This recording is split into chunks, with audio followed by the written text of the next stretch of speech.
You're listening to Wrestling to the Max. Alert. Clear all channels. This is an exclusive Pay-per-view review. How you like that?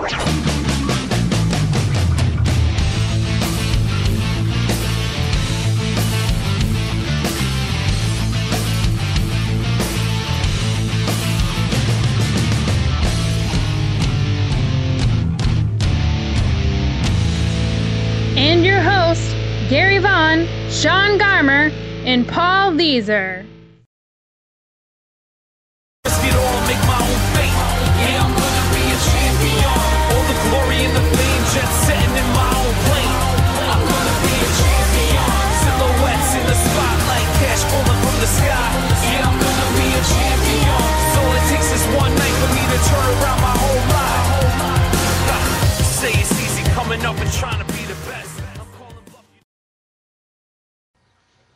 Hello and welcome to Wrestling to the Max special number 13, or should I say Unwrapped special number 13, reviewing WWE Night of Champions 2015. And Gary, we finally get to talk about one of our other favorite things.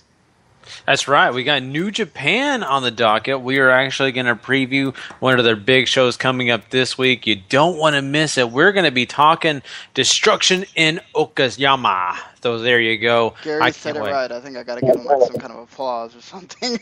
Yeah, you just got to say it in the Japanese style. You got to go, oh, yo, Okayama. And then we lost all the points there. Hey, come on. I got to pay respect. I learned a lot.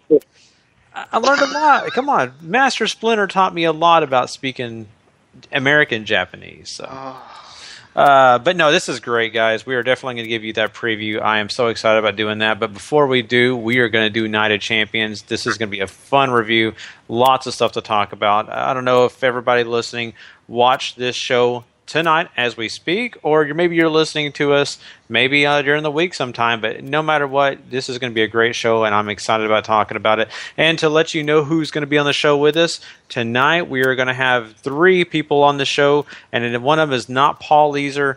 He is apparently out tonight at a concert, so he could not make it, and he is having a great time. The concert. Okay. I put it in the description what he's doing. Well, that's fine, but just people listening.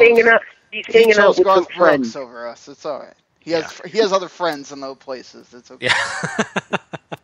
Yeah. So it's not his first rodeo, right? So, but no, yes. We'll just keep making Garth Brooks jokes. Exactly until the night ends. As long as nobody's making any Chris Gaines jokes, I think we're okay.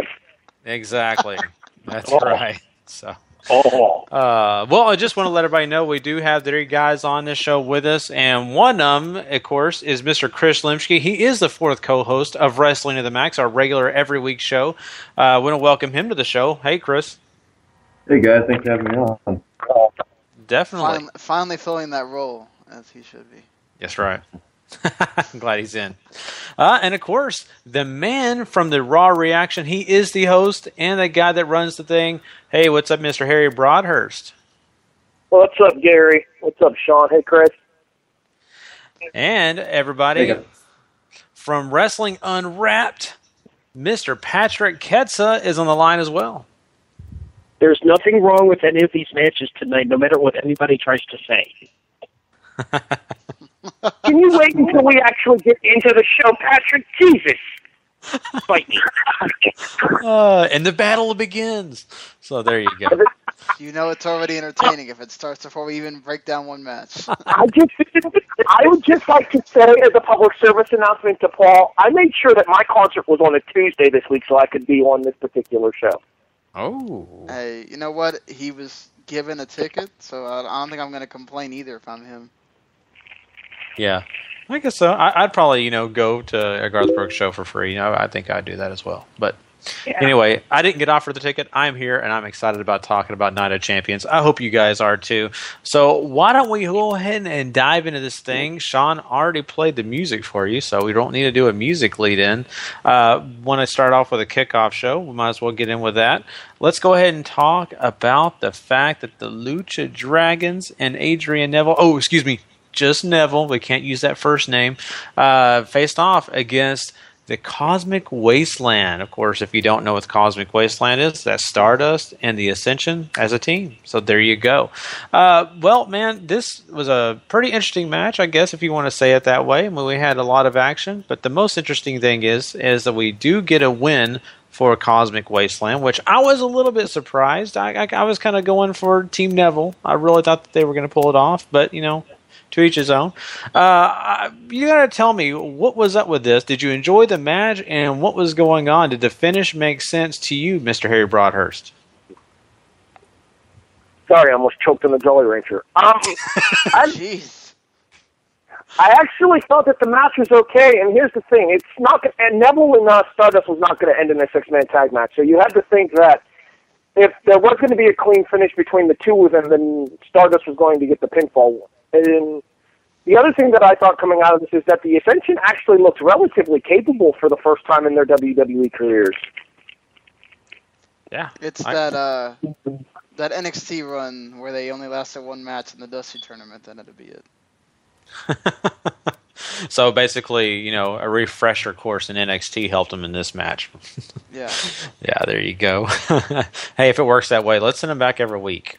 Patrick, looking at this whole landscape, this is interesting because of the fact that, they pointed out, the Ascension did better in this match, and of course the Lucha Dragons were, doing their thing as usual. So how did you feel about watching this match?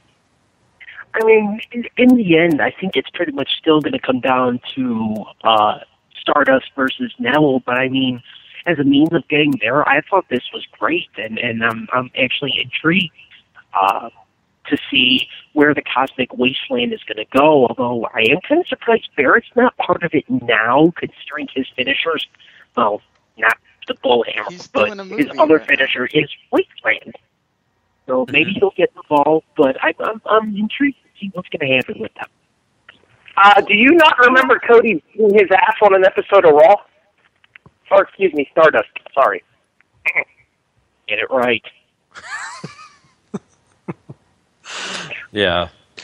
But no, you're right. It's very interesting, the name. I thought the same thing. I thought, okay, it makes more sense for Wasteland being Wade Barrett's finisher, possibly being that as a tag team, Barrett and Rhodes, or Stardust.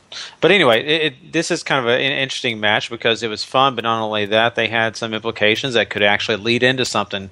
And Chris, after watching this match, I'm just kind of curious what you thought about it, but also, where do you actually see Cosmic Wasteland going? Well, first, I can assume that Stardust doesn't want Barrett on his team because, let's face it, Barrett is a loser, and we've all seen that for the past couple of months. So, at least with the Ascension, they have some kind of appeal to them. But I'm glad that they won because, that's like I put in 411, that they're going to be the more permanent team, so they should get a win here. And I would have rather Sin Cara got pinned to keep Neville and Kalisto stronger because, those are going to be the two breakout stars out of the trio, but this was a good match, and I'm hoping that the momentum for Cosmic Wasteland actually goes somewhere and not regulated to SmackDown. Because if you didn't watch SmackDown, you'd probably have no idea how these two or how these teams actually got together. Yeah, very true. That's not entirely true, Chris. You don't think so? If you recall, they broke out into that brawl on Raw on Monday night where it was supposed to be a six-man tag and it got canceled. But they just came out there like, oh, I guess because I don't usually watch SmackDown regularly, but they just kind of came out there like, oh, this is a permanent thing. Okay, sure.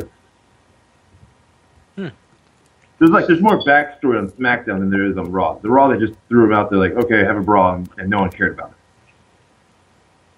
it. I cared. Of course you cared. Yeah. I talked about it. It's kind of what I do Monday nights at 11:30. Yeah, that's very true. we'll get to that plug before you know it. That wasn't cheap or anything. Yeah. Cheap pop. So, Sean, looking at this match, I definitely want your opinions and your thoughts on the match, but I want to bring up one thing as well, and it was the fact that I believe it was Connor who struck one of the Lucha Dragons, and it just seemed like Neville wasn't really, upset, and he just kind of stood there, and he didn't do anything. I thought that was kind of a funny situation for me because, if he's caring about his teammates there, to me, he needs to sell a little bit better, maybe try to get in the ring. I know that's really a heel thing, but I just would like some of a reaction. He just kind of looked over and goes, whatever. Did you notice that? And what was your thoughts? I kind of was still watching I think the football game during part of this, and then also this was when I was trying to watch ROH at the same time. Then we decided halfway through that we weren't going to do it on tonight's show, so having to watch both of them at the same time kind of made me where I didn't watch some of this match. I mean, it was your opener, It's one of those things where, I didn't expect the Cosmic Wasteland win, honestly, but at least we got a good match out of it, and that's kind of what matters, really. Mm-hmm. Oh, can anybody else answer that question for me then? I know, it's kind of just a regular question, but it's kind of odd to me that Neville did not react. I honestly don't feel like Neville has any kind of reason to care about being in six-man tags right now, when clearly his issue is solely with Stardust and not necessarily with Connor or Victor. Mm-hmm. I could see that. I could definitely see what you're talking about. I just don't understand. You would think as, even if it's just a one-night thing, I thought it kind of mattered, but maybe not. So. I should also note that we are on Periscope for the first time doing this show. So I don't know if there's a way to get it to where eventually you can hear everybody. I don't know how this works. Eventually, maybe we'll figure this out as time goes on. I would imagine not having your headphones plugged in would probably do something to that effect, Sean. They'd be able to hear us through your speakers. Right, but then how could I... Oh, that's right. I could probably do that. It would just cut down the quality because we'd probably hear everybody echoing. That's the only bad thing. Yeah, that might be what it is. So. It probably only works when you have a different setup than we do. Maybe use a mixer or something, and it won't. I think there's a way to get it. I have to lower all the volume though, and then I'd have to constantly measuring everything. So yeah, we'll work on that. That'll be something we'll definitely look into and hopefully get figured out before you know it. So anyway, so we get through talking about the kickoff match, and of course, like I said, it was fun and all, but we got to talk about real business here, and that is the first match on the card with the Intercontinental Championship up for grabs, with Ryback facing off against Mr. Kevin Owens in this match, and a lot better match than I expected. I thought maybe okay, but I mean, me personally, I really enjoyed it. What about you, Chris? What did you think about this match? I really enjoyed it as well. Owens is obviously a great and talented wrestler, and Ryback is no slouch either. They both actually performed a really passable match, and I'm glad Owens won here, even though I picked Ryback initially because their feud was just kind of starting. I thought they would drag it out a little bit more, but I'm glad Owens won, and maybe finally that they can do something with the IC title, and he can actually go on and defend it against like Neville and other mid-card guys or he can get a Sami Zayn return too, have them feud over it as well. What about you, Patrick? I mean, how did you think this all worked out, especially since we did have Kevin Owens winning the Intercontinental Championship? Was this a good move for the WWE? I mean, from a personal standpoint, I liked it. I think the problem I'm seeing right now is that it seems like WWE is constantly flip-flopping on Owens.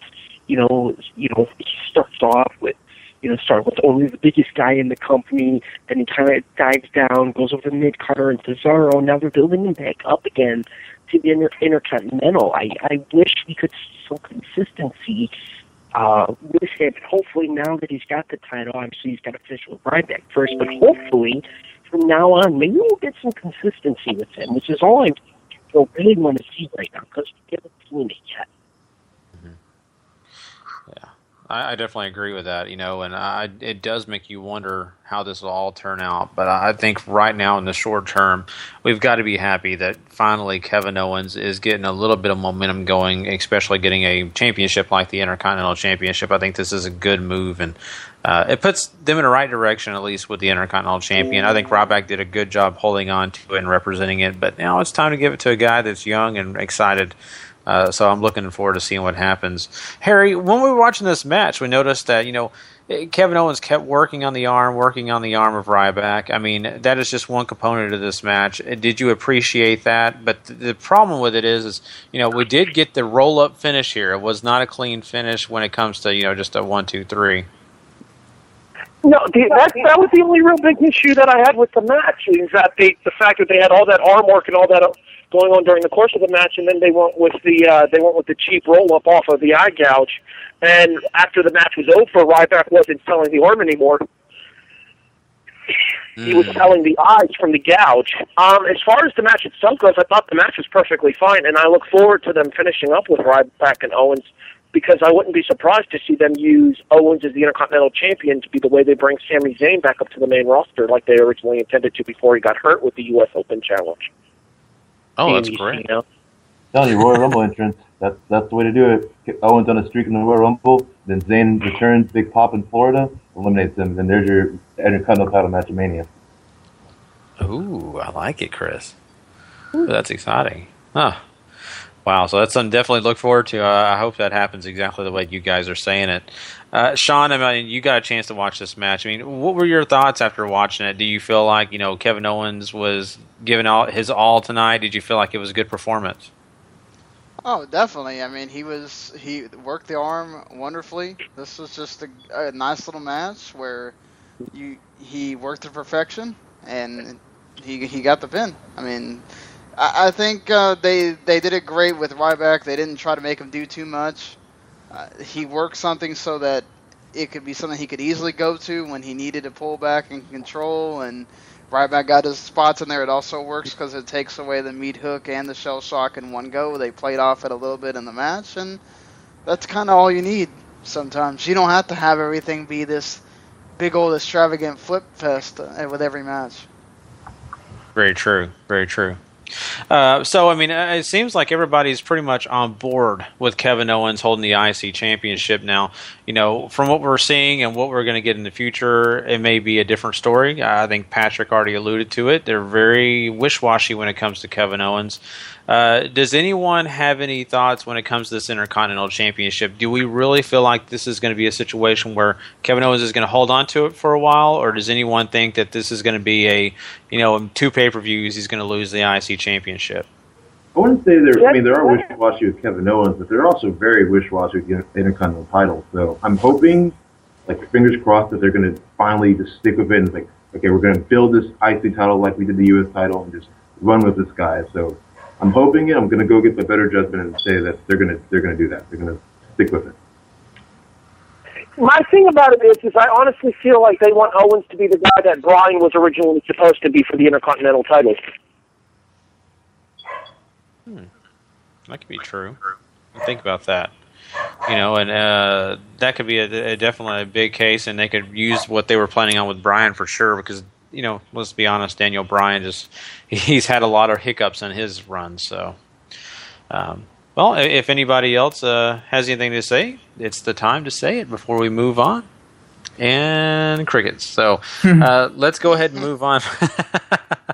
This is fun. We also want to mention that Mr. Brandon Biscobing is on the line with us.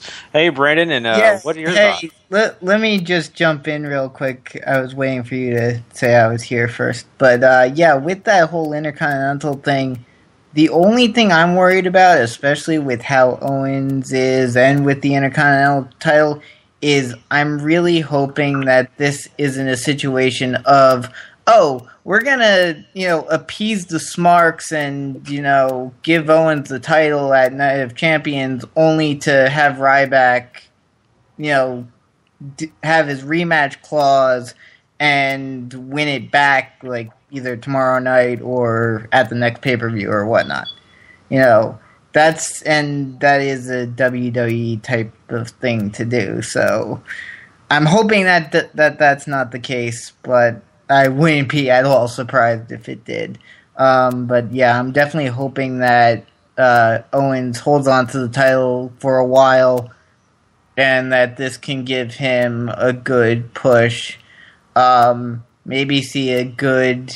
I mean, I know they don't do it with the middle titles, but maybe see a Hell in a Cell match between him, and maybe that's when you bring up Sami Zayn or put Ambrose or something. Well, Ambrose probably wouldn't be. He'd probably still be doing the whole thing with the Wyatts at the time, but maybe put someone else who can have a good match against Owens in the Cell at Hell in a Cell. Well, in regards to your thought about them not putting the mid-card titles inside of the marquee matches, if you recall earlier in the year, Brandon, they had the IC title defended inside of the Elimination Chamber. That's true. That's true. But that was the tag titles. I think that was more so because Brian dropped it, and they basically had that was basically the equivalent of a tournament. Okay. So, well, you know, that's pretty interesting. The fact that I didn't think about that either. That's kind of definitely one something. Well, guys, we have some other matches to talk about, but Brandon, I didn't know if you wanted to talk about anything else.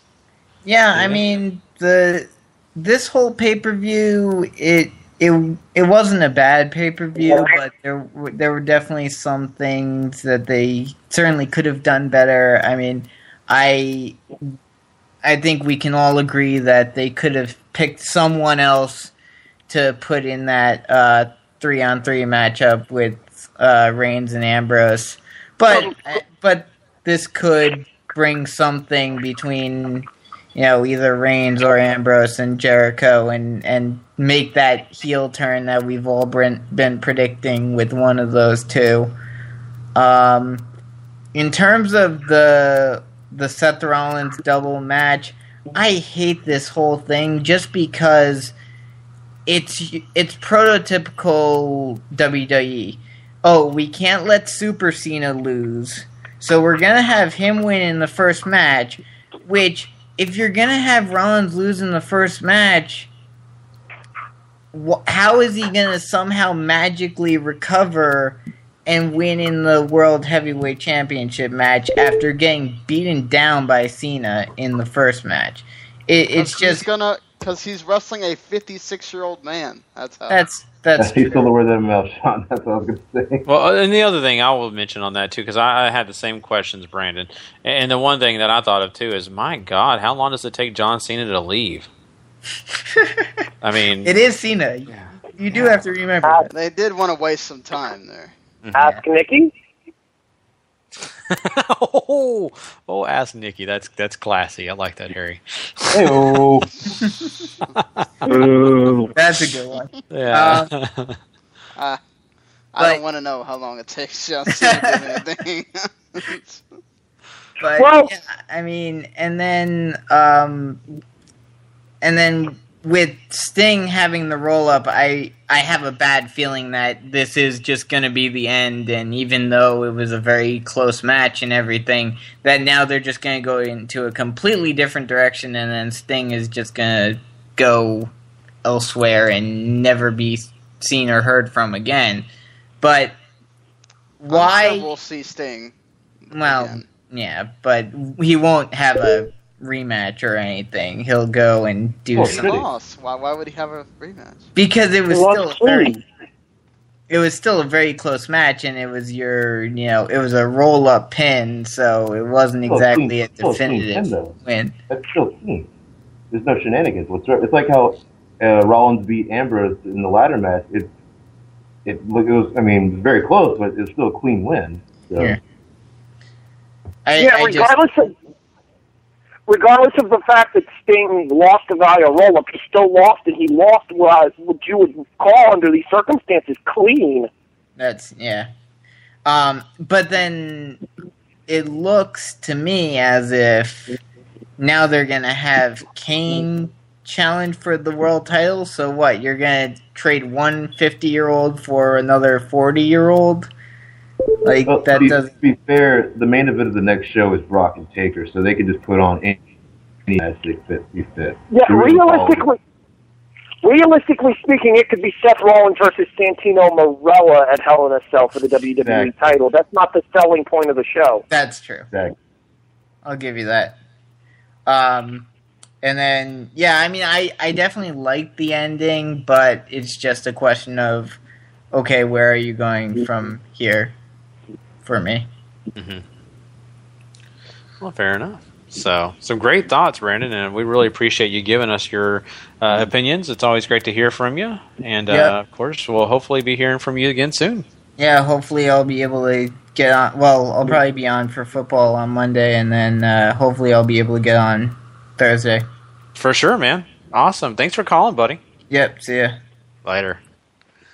Oh, it's always great talking to Brandon. He's a lot of fun. He's got some good opinions and, definitely always entertaining for us. All right, guys, let's move on to Dolph Ziggler facing off against Rusev. And, of course, Summer Rae is in tow. And what we see in the promo video here is they kind of go through the earrings thing. And Dolph Ziggler apparently gave her those earrings, maybe for, other reasons. We don't know. This is kind of leaning towards that, heel turn possibly a double heel or double turn. But what we're looking at here is that we do have a interesting match here between these two, and it looks like, pretty even keeled. Basically, our finish here is Lana throws a shoe and it hits Rusev, and guess what? We do. Summer Rae throws a shoe. I'm sorry. Lana's still having surgery. Yeah, that's a brain fart if you can get no other. They did try to make them look like each other, so it's not your fault. To steal a line from Teddy Long here, who throws a shoe? See, Harry, you always save me. I like She's that. channeling her inner Mr. Fuji. That's what she's doing. Exactly. So the shoe goes in the face, and of course, Dolph Ziggler is able to get the pin. So what do you guys think about this match? I mean, Chris, we'll start with you on this. I'm just kind of curious how you felt like the whole thing worked out in the end, because Ziggler does go over here, but of course, there's hints of possible, change in, not being a face anymore. I am all for Ziggler changing to a heel. His run as a babyface is just kind of he's not going anywhere as a babyface. I'm glad that they're at least kind of steadily saying that it might happen. This match was good. Rusev and Ziggler have good chemistry. They had a house show a couple weeks ago, and they kind of tore the house down there. Obviously, this didn't come near to that, but it was still good. And Summer Rae or Lana, as you say, Gary, throwing the shoe in, got a nice little laugh out of me. So.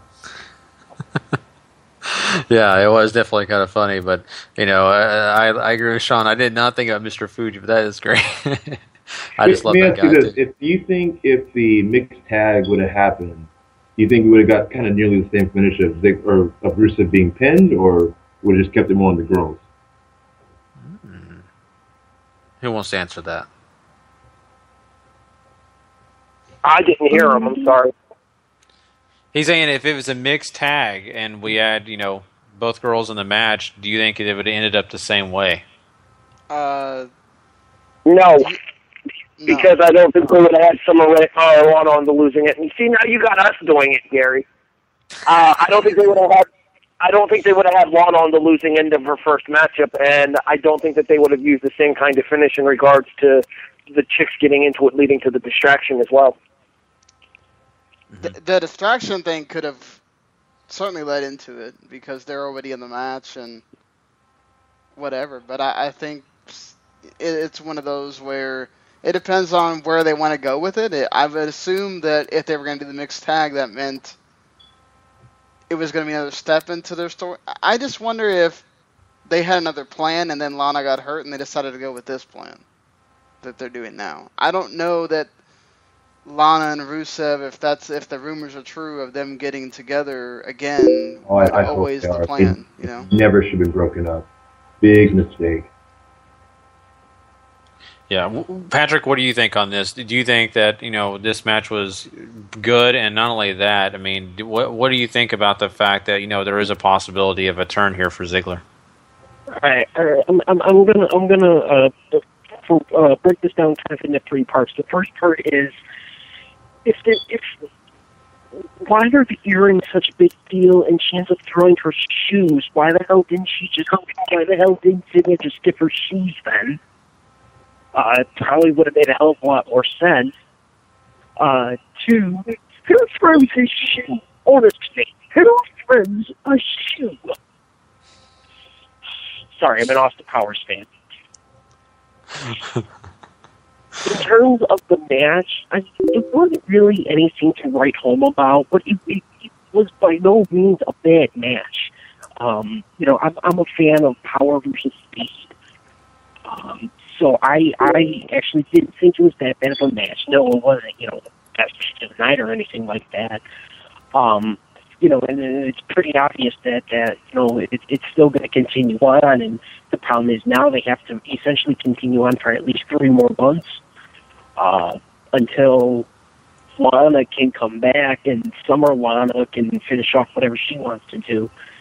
So it's gonna be weird to see, because I don't think this was expected to go as long as it now has to go until Lana can come back.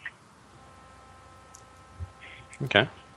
Harry, how did you feel about this match? I mean, there was also a part of this match we really haven't talked about, and that's the fact that, it seemed at some point that Dolph Ziggler was going to get a roll-up win. I mean, I was really in fear that we were going to have 2 roll-up wins in a row. I don't know about you, but it was very interesting. We got some great moments in it, but, I mean, overall, what was your thoughts?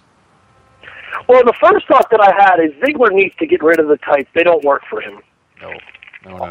I didn't mind them.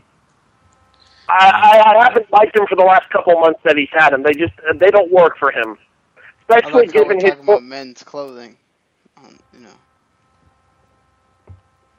It matters. It matters. It's his appearance. It's his gimmick. He's ruining his gimmick. No, I agree. The hot shorts or whatever work better for him than the bikers. Whatever they are, Come on, Sean. You've been around wrestling long enough to know the terminology here. Anyway, as far as the match goes, it wasn't anything we haven't seen before from Ziggler and Rusev. It's not to say it was a bad match. It's just nothing that stood out. Mm-hmm. You're right on that. I mean, Sean, did anything stand out to you? Because, like Harry said, it was just kind of a regular match, nothing special. I mean, you probably could have saw this on Raw, possibly. Nothing special. It was okay. It was just there. It was really just there for me. It wasn't anything. I'm gonna go back and watch this. Yeah, I agree. And I think for the most part, this feud has kind of wore on people. I have talked about this plenty of time on our show with Sean, and just going through this whole thing is just, to me, it's like going through the motions, and that's the way this match kind of felt to me, honestly. I think that's why I have fear in this continuing on. I mean, Chris, do you see any light at the end of this tunnel, or do you think that this is just going to be a waste of our time until they finally end it? It's just going to be a waste of our time to end it. Like, the whole feud is just going in motion. Like, this feud has ruined Ziggler and it's ruined Rusev. It's like I said in the column. Last year, Rusev was a monster killer, and now look at him. I mean, this whole feud, I've been thinking, Rusev's actually the babyface in this situation, and they're actually making me want to cheer for Rusev, and that's not what the intent was, but it's just kind of heading that way. Mm-hmm. This feud is all over the place, and the sooner it ends, the better. I agree, and I guess we should probably stop talking about this match, because I think a lot of people listening are like, the sooner they get through talking about this one, the better. Let's move on to. Go ahead. Just one last thing about this whole angle here, Gary. I think the light at the end of the tunnel is going to be the eventual Rusev babyface turn, and my question to you guys is, do you think a babyface Rusev turn is going to work? Do you think that there is a fan base out there beyond the smart fans that can appreciate his athleticism for a guy his size? Do you think there's we'll call them a marked fan base out there that'll get behind Rusev, giving everything that his character has done since he's come into the WWE? I don't know that they will.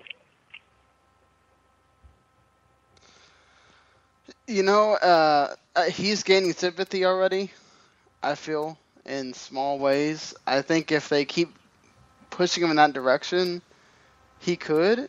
People want to cheer Lana, so if they can find a way to make him compelling with Lana around, because he's kind of like, when it's the nerdy guy with the hot chick, that's already relatable to people.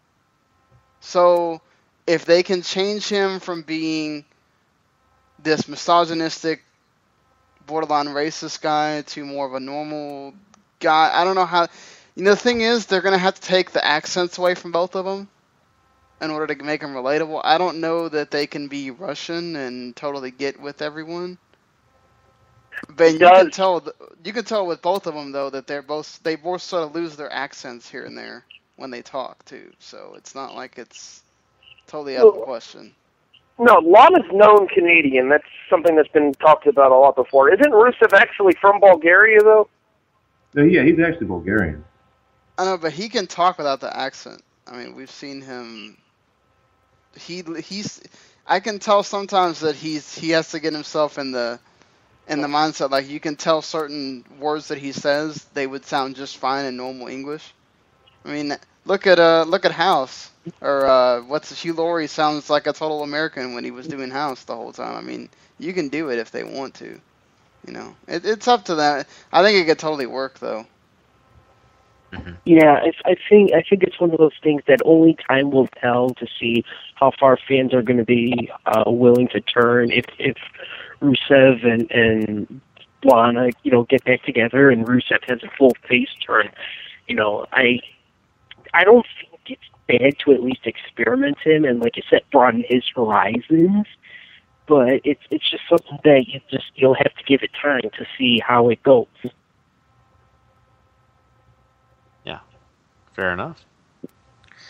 All right, guys, let's go ahead and move on from here, and let's talk about the Tag Team Championship belts, and they are up for grabs because the New Day are putting them along the line against the Dudley Boys. That's right, the Dudley Boys that have held those same belts for 9 times in the past, and of course, we are wondering at the end of this, are we going to get a 10-time Dudley Boys? So let's look into this match, and let's go into the fact that we did have some comedy. We had, of course, the trumpet with Xavier Woods, all that great stuff that we've seen over the last month. And I do have to say, to preface this, these guys did a great job in the kickoff show. I loved it. I don't know if you all got the chance to check it out, but they were answering questions off Twitter. They're making jokes. I mean, it's just everything that New Day does right. So if you haven't had a chance to check that out, please go watch the kickoff show and just watch that. You can miss everything else. Oh, they're great. Like, I love the fact that they just kept making fun of all the people, like, just saying dumb stuff. It's awesome. It showed you Big E and how comical he is. I love that. He was very, very funny. And the Rufio, man. Mm-hmm. The Rufio haircut was awesome. Big E's nerd voice may have been the best thing on the pre-show tonight. Yes, I agree. Oh, yeah.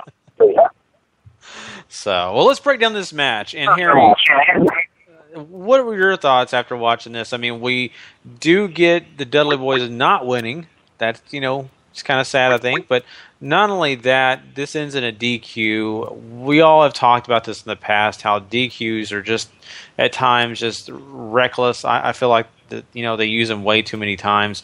Was it appropriate in this match, and what were your thoughts? I actually thought it was an okay finish here. I mean, I don't think anybody really saw the tag titles changing hands tonight because there's more of a long run you can do with this year, and you're definitely going to get more than one pay-per-view out of these two teams here. I've said before on the reaction that I feel like the best way to have somebody established over the Dudleys would to beat them for the titles, the tables match at TLC. In order for that to happen, I don't think you need to give the Dudleys a 3-month reign to get there. I feel like the blow-off will happen next month at Hell in the Cell, and I wouldn't be surprised to see Spike Dudley return to kind of offset Xavier Woods. Oh, wow. Oh, God, I hope not. What do you have to Spike? No Spike Dudley. Oh, Sean. Not even the one night only? That one night only would be kind of cool. Mm-hmm. So we do have someone that called in. I don't recognize the number, so thank you for calling Wrestle the Max. Who is this? Hey, this is Rick. Harry would recognize the number. Hey, Rick, what's up, man? What's up, Mr. Halo? Hey, how y'all doing? Great, man. How's it going? Oh, it's going For you good. guys that may not have the crossover between the two, this is Rick Balin. He usually calls in on the Raw Reaction on Mondays. Sean, congratulations. You just pulled a Gary and butchered his last name. I did. Well, you butcher his last name all the time, so it's okay. No, wait. Actually, that was the perfect pronunciation of the last name. I gotta give Sean major props and kudos. It's Rick Balin. God damn it. There you go. Thanks for inflating Garmer's ego even more. That's exactly what we needed, Rick. You created a monster, Rick. So, man, what were your thoughts about this tonight, man? Yeah, I really enjoyed the pay-per-view. I do have one thing that I wanted to say, though, about it. I am not a John Cena hater by any means, but I thought that with the Seth Rollins wrestling 2 matches, the story should have either gone one of 2 ways. Either he wins both matches and just becomes, just some braggadocious, a feather in his cap, or he loses both matches and he's just distraught and loses everything. I don't see the point in him losing the U.S. title but still winning the world title. Harry? I don't feel that there was a good point in putting the World Heavyweight title on a 56-year-old who can't take a buckle bomb. That's messed up. It's not like, No, here's the thing. In regards to Sting being around the heavyweight title picture, I have absolutely no problem with him being in the title picture. At the same time, I don't feel like there was a proper reason for him to leave with the title tonight. And with all the teasing that they did of Sheamus' cash-in throughout the show, you kind of had to figure that it wasn't going to happen. Therefore, Sting winning that match would have made no sense whatsoever. Yeah, I mean, I agree with that too. I think, for one, we don't even know how much Sting hitting his head on that monitor affected anything too. We got to remember that. I mean, anybody hitting their head on the monitor sucks. But I agree with Sting. Not doesn't need a world title or shouldn't have won. But what I'm saying is, if Seth Rollins, the plan was for him to retain the world title, why not also retain the U.S. title just to add that extra arrogance to him? Right, but Rollins doesn't care about the U.S. title. He's made that very evident. He doesn't defend it. He doesn't do anything with it.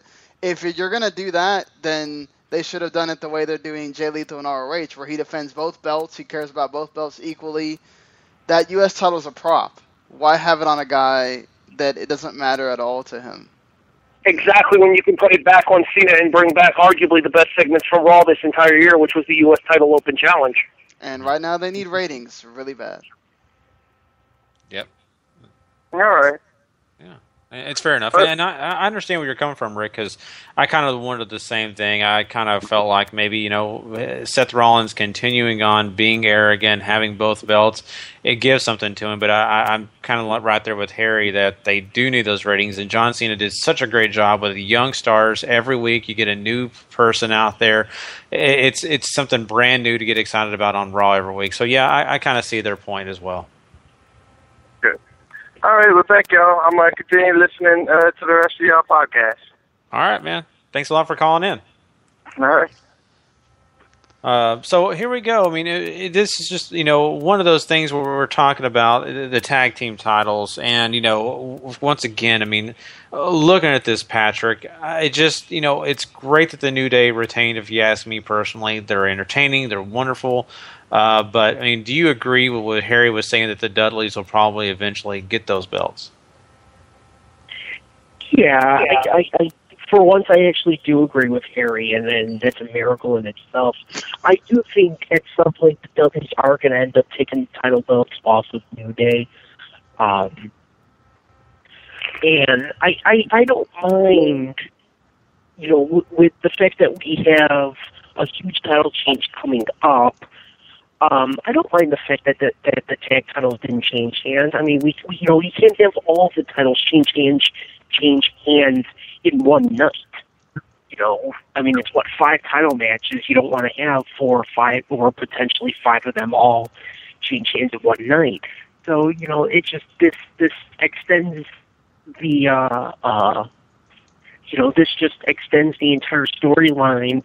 And I did like the fact that JBL at one point did mention the fact that nobody, I'm trying to remember, I think he said that nobody had ever kicked out of the 3D, which I went back and looked, and to my knowledge, I think it's only happened once, and it happened in TNA, a.k.a. nobody's ever kicked out of the 3D. So, really, who gives a damn? Yeah. So you can't have all the titles change hands in one night. Do I want to see the Dudleys win it for, with a record-setting 10th time, becoming, the 25-time World Tag Team Champion? Yes, but just not tonight. That's all. See, I'm with Patrick on one extent here because I agree with the fact of not changing the tag titles here, like I said earlier. And another thing to Patrick's point there is you had a very emotional title change coming up very shortly here with the involvement of Charlotte finally taking the Divas title tonight and ending Nikki's catastrophically long reign. So having the Dudleys win the titles here kind of would have taken away from Charlotte's moment as well. Mm-hmm. That's a great point. What do you think, Chris? Do you think that would have definitely taken away from this next match? I mean, and not only that, I mean, what were your thoughts on the finale that we finally we do get the Dudleys putting Xavier Woods at that table? Well, I think a little correction. I think JBL actually said nobody in WWE has kicked out of the 3D. So he mentioned just WWE. But maybe. What's that? What'd you say, Patrick? No, I was saying maybe that is what he said, but like I said, to my knowledge, I think I only know of one person that ever kicked out of the 3D. All right. What was the rest of your thoughts, Chris? I was going to say the DQ worked here perfectly because, one, the Dudleys just came back, so it's too soon to put the belts on them. There's more money in the chase. And two, the New Day just won the belts at SummerSlam 4 weeks ago. You don't want to keep flip-flopping titles. You got to build and stick with it. And plus, it gets more heat on the New Day, which they're funny, they're entertaining, but they need more heel heat on them. So this works perfectly.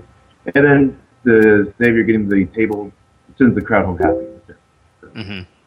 Yeah, Chris is exactly right there. This puts more heel heat on the New Day because they've been getting largely babyfacious pops lately.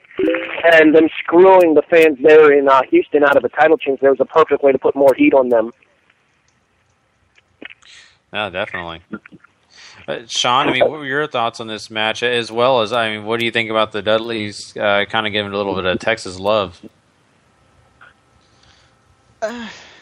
You know, I mean, hey, they're the Dudleys. I mean, they're gonna get love anywhere, not just Texas. You know, the New Day, like Harry said, like Chris said, they've been getting face reactions. They did a good job tonight of making sure that they had heel heat on them.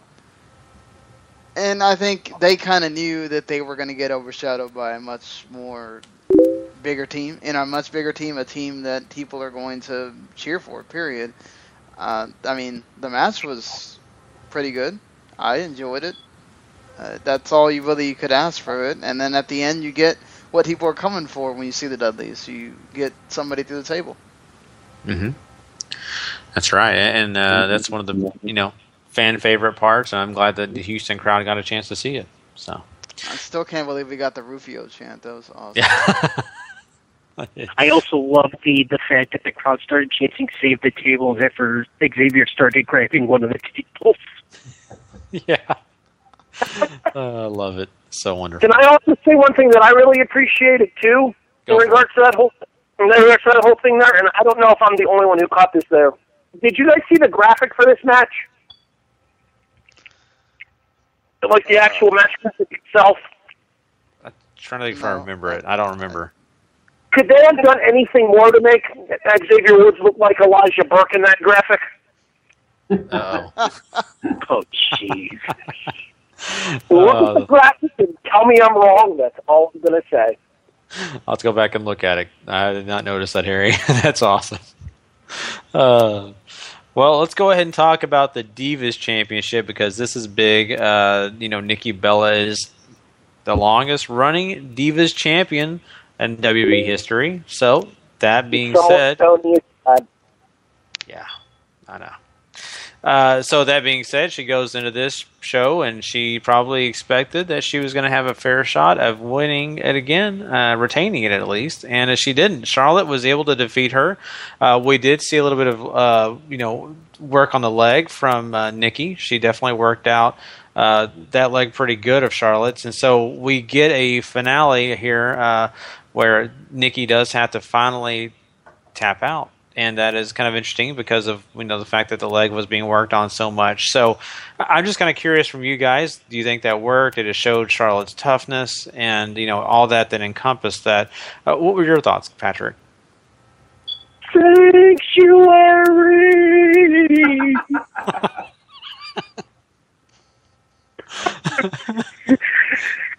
Sorry. Going back even to to the Owens-Ryback match, I didn't like the fact that, you know, Ryback has his arm worked on the entire match, gets Owens up for the shell shock with relative ease. Same thing here.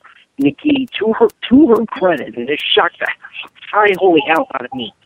To her credit, Nikki worked on the legs for the entire match, and Charlotte sold that leg pretty damn well. She was like she was ready to cry at multiple points. What better way to end the match than with a figure four? Mm-hmm. What's the point of trying to use psychology if you're not going to actually use psychology? You know, when it was a damn roll up, you know, when Nikki, you know, when Nikki's yelling at Bree and Alicia Fox about, you know, attempting to interfere, when it was a damn roll up, that way you don't have to use your damn leg. You know, I didn't like the ending, but other than that, that's the only gripe that I have about this. I'm really glad. You can really see that I'm pretty damn sure that was actual pure emotion from Ric Flair, seeing his daughter win. And, yeah, I mean, you could consider it to be World Championship number 17 for the Flair family. Mm-hmm. Or 23, depending on which lineage you follow with Rick. Very true. And I honestly, I kept waiting for them to mention Ric Flair's son's name somewhere in there. You know, that this one's for you or something like that, but they didn't do it. I'm sure they did it, not do it on purpose. I'm sure WWE would have had some problems with it, maybe, possibly. Chris, what were your thoughts on this? Because, you know, kind of what Patrick was saying with the finish here, with Nikki working on Charlotte's leg so much, did you feel like that the ending was correct, or do you think the figure eight should have been changed to a different, maybe final move?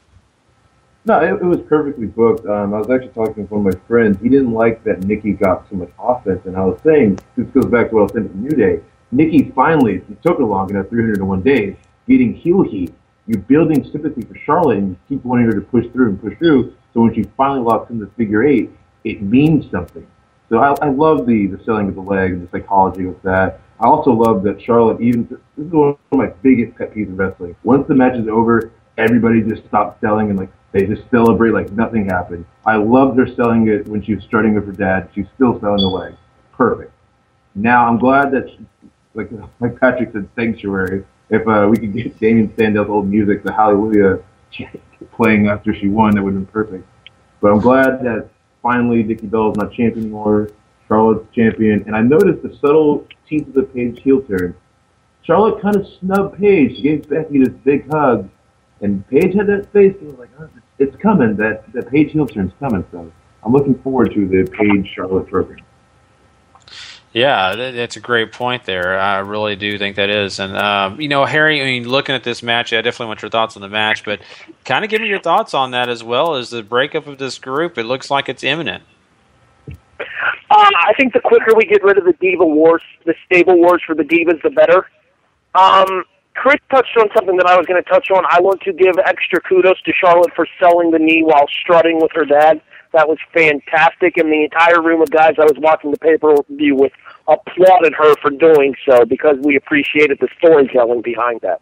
As far as the match goes, I dare say that was probably Nikki's best match as champion. I agree with that. Damn time. Would you agree, Sean? Oh, yeah, definitely. I mean, but again, this is like the Kevin Owens match. When you're given something simple to work through, and then the other person just does their job on the selling end, it's not that difficult.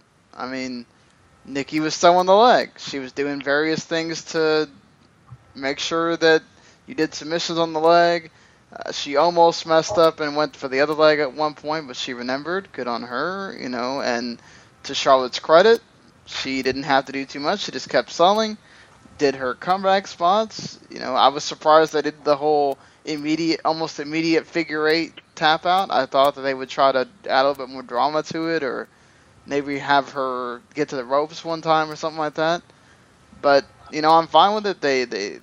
She won, and that's the important part here, is that it makes what happened on Raw worth it. I was one of the ones that was in favor of it, especially because in this match they got the heat on Nikki and people chanted for Charlotte, and it's what you wanted. That's what you kind of needed to do to get the fans to chant for her. They didn't need to make it this flashy thing. They made they wore Charlotte down to the point where the fans felt for her. And that's what you needed to do after all the crap that happened on Raw, and you had all the people getting mad about it and everything. So I think job well done on their point. It's where you go from here that's going to matter. Again, just like when the Divas debuted, everybody made their big deal about it. Great job by both women.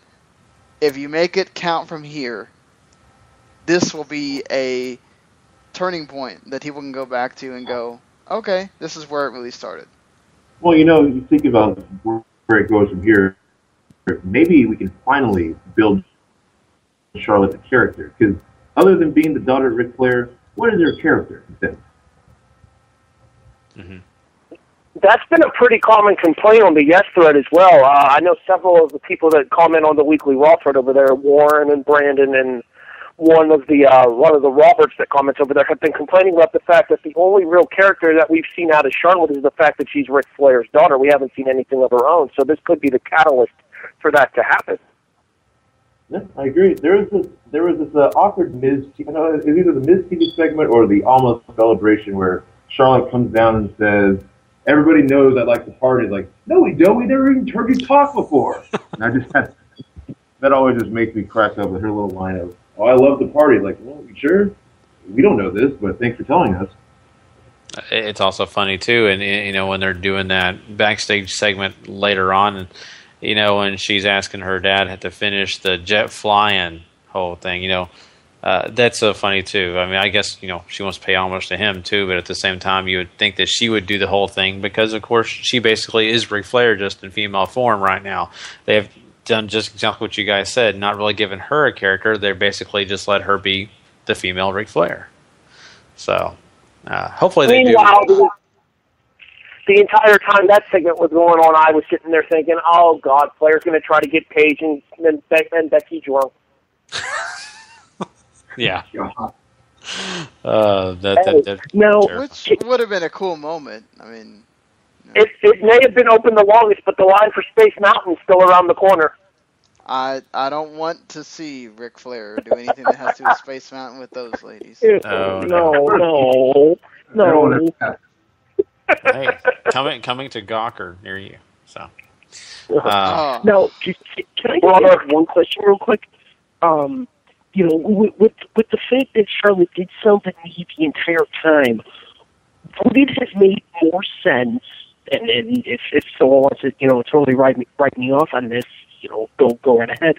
Would it have made more sense for her to sell the knee to get out of doing the figure 8 and break out the natural selection?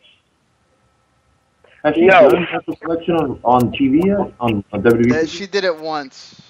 She's used it twice on TV. No, it would not have made sense because she has to spring off of the bad knee to hit natural selection. Honestly, if anything, what she should have done selling the knee for figure 8 instead of going up into the figure 8, she should have went back down and just finished clean with the figure 4 instead. That's what I thought she would do. Before they even did all that. I thought she would end the match with the figure 4 as like an ode to her dad or something and not even do the figure 8. But, it's we can we can do that all day, but there's cases for when you have adrenaline and all that stuff where that doesn't matter. And, I give her a lot of credit for there's people that have been doing this a lot longer that don't sell. They have long periods of matches where they don't sell or whatever, and she did, to her credit, she did a great job on that. I mean, so. No, the only thing I John selling a knee, John Cena WrestleMania 23. So there you go. Yeah, the only thing I counter with that is the fact that maybe Charlotte could use maybe her brother's move to finish the move, but I don't remember what his move was. So I would ask you. Can we stop mentioning her brother? That'd be great. I would ask what Reed Flair's finisher was. Yeah, I don't remember either. So. Because I know you're not referring to David. At least I hope to God you're not referring to David. I would hope. I'd rather him refer to David than the Flair that is deceased. Yeah, I haven't mentioned his name because I'm being respectful, but yes, I'm not referring to David. His career was too good in WCW. So moving on from this, I think we've had a lot of go to the corner, Gary. I've got to move on because if I don't, we're going to be stuck in a hole. The Wyatt family, they're facing off against Roman Reigns and Dean Ambrose, and everyone stands there. It's Houston, Texas. Everyone's looking at each other. Where is RVD at? He's not there because Chris Jericho took his spot. And here we go. Y2J joins the Wyatt family, and this is exciting. A lot of people were saying Baron Corbin was going to be the guy. That was not the case. They either made a switch because it got leaked, or it was never in the plans. I don't know. I'll let you guys answer that if you guys want to as you discuss this. But, looking at this whole match in general and what we got at the finish here with, of course, Braun taking down Chris Jericho and just, it's amazing to me that they kind of finished it like they did, but here it is. I just want to know what you think about this, Chris. Well, first I'll start off with the fan that jumped the ring. They really need to get better security. Like, that guy got clear in there. How the hell did the guy get all the way to behind Reigns and Ambrose? Behind them, yeah.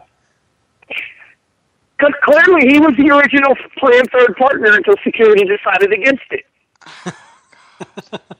Like, I was looking up, this guy got really far in the ring. What the hell, guys? I mean, that whole security staff needs to be fired immediately. Like, what are... Yeah. The good thing he just wanted to look cool and not have a weapon on. I was just about to say, it's a good thing he didn't come into the ring with a briefcase. Reigns would have been fucked. Yeah. True that. But to go back to the mystery partner, I was always picking the Wyatt family to lose or to win, so I didn't want somebody from NXT to come up because I wanted them to start off losing. And I was hoping for Daniel Bryan, but Jericho makes sense because they want to put over the Braun Strowman guy. And again, the Wyatt family needs a win here because Dean and Roman won at SummerSlam, so I'm assuming this is blowing off the cell. So maybe they'll find a third. They'll finally get a different partner. I'm hoping Bryan next week, and then that'll be the unit that clips for them to finally put away the Wyatt family. True that. Hey, here looking at this, Harry, I mean, how did you feel like the match went in general? Did you feel like it was a good, even flow, having Jericho team up with Ambrose and Reigns? All right.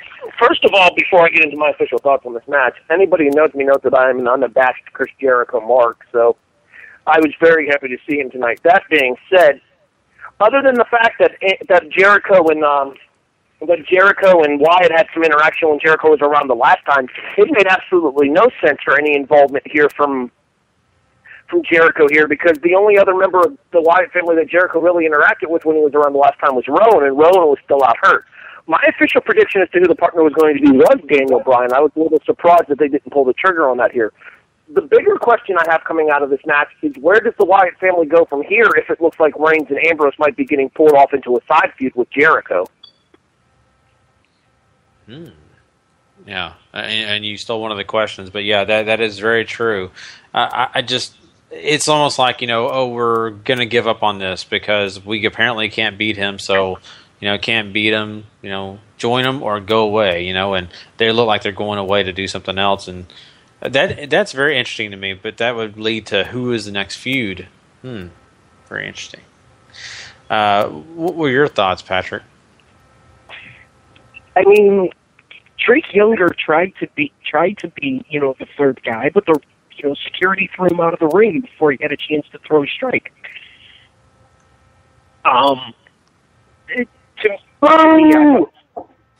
Obviously, I thought the guy that ran into the ring looked like Drake Younger. I really did.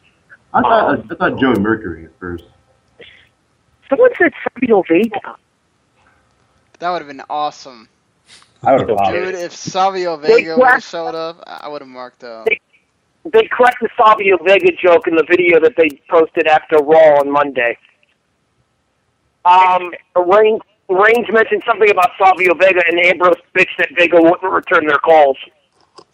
Yeah, that would have been great if he did just decide to show up. It's like, well, I didn't return your calls, and I'm here at the show. It's also a good callback to him being the mystery partner back, or the worst mystery partner ever back at No Way Out 1998, when Shawn couldn't work, and they got Savio Vega of all people to replace Shawn Michaels. Jeez. In terms of the match, yeah, I do think it was a wasted opportunity. I think there's there's a lot that could have been done here. You said he could have brought Daniel Bryan back.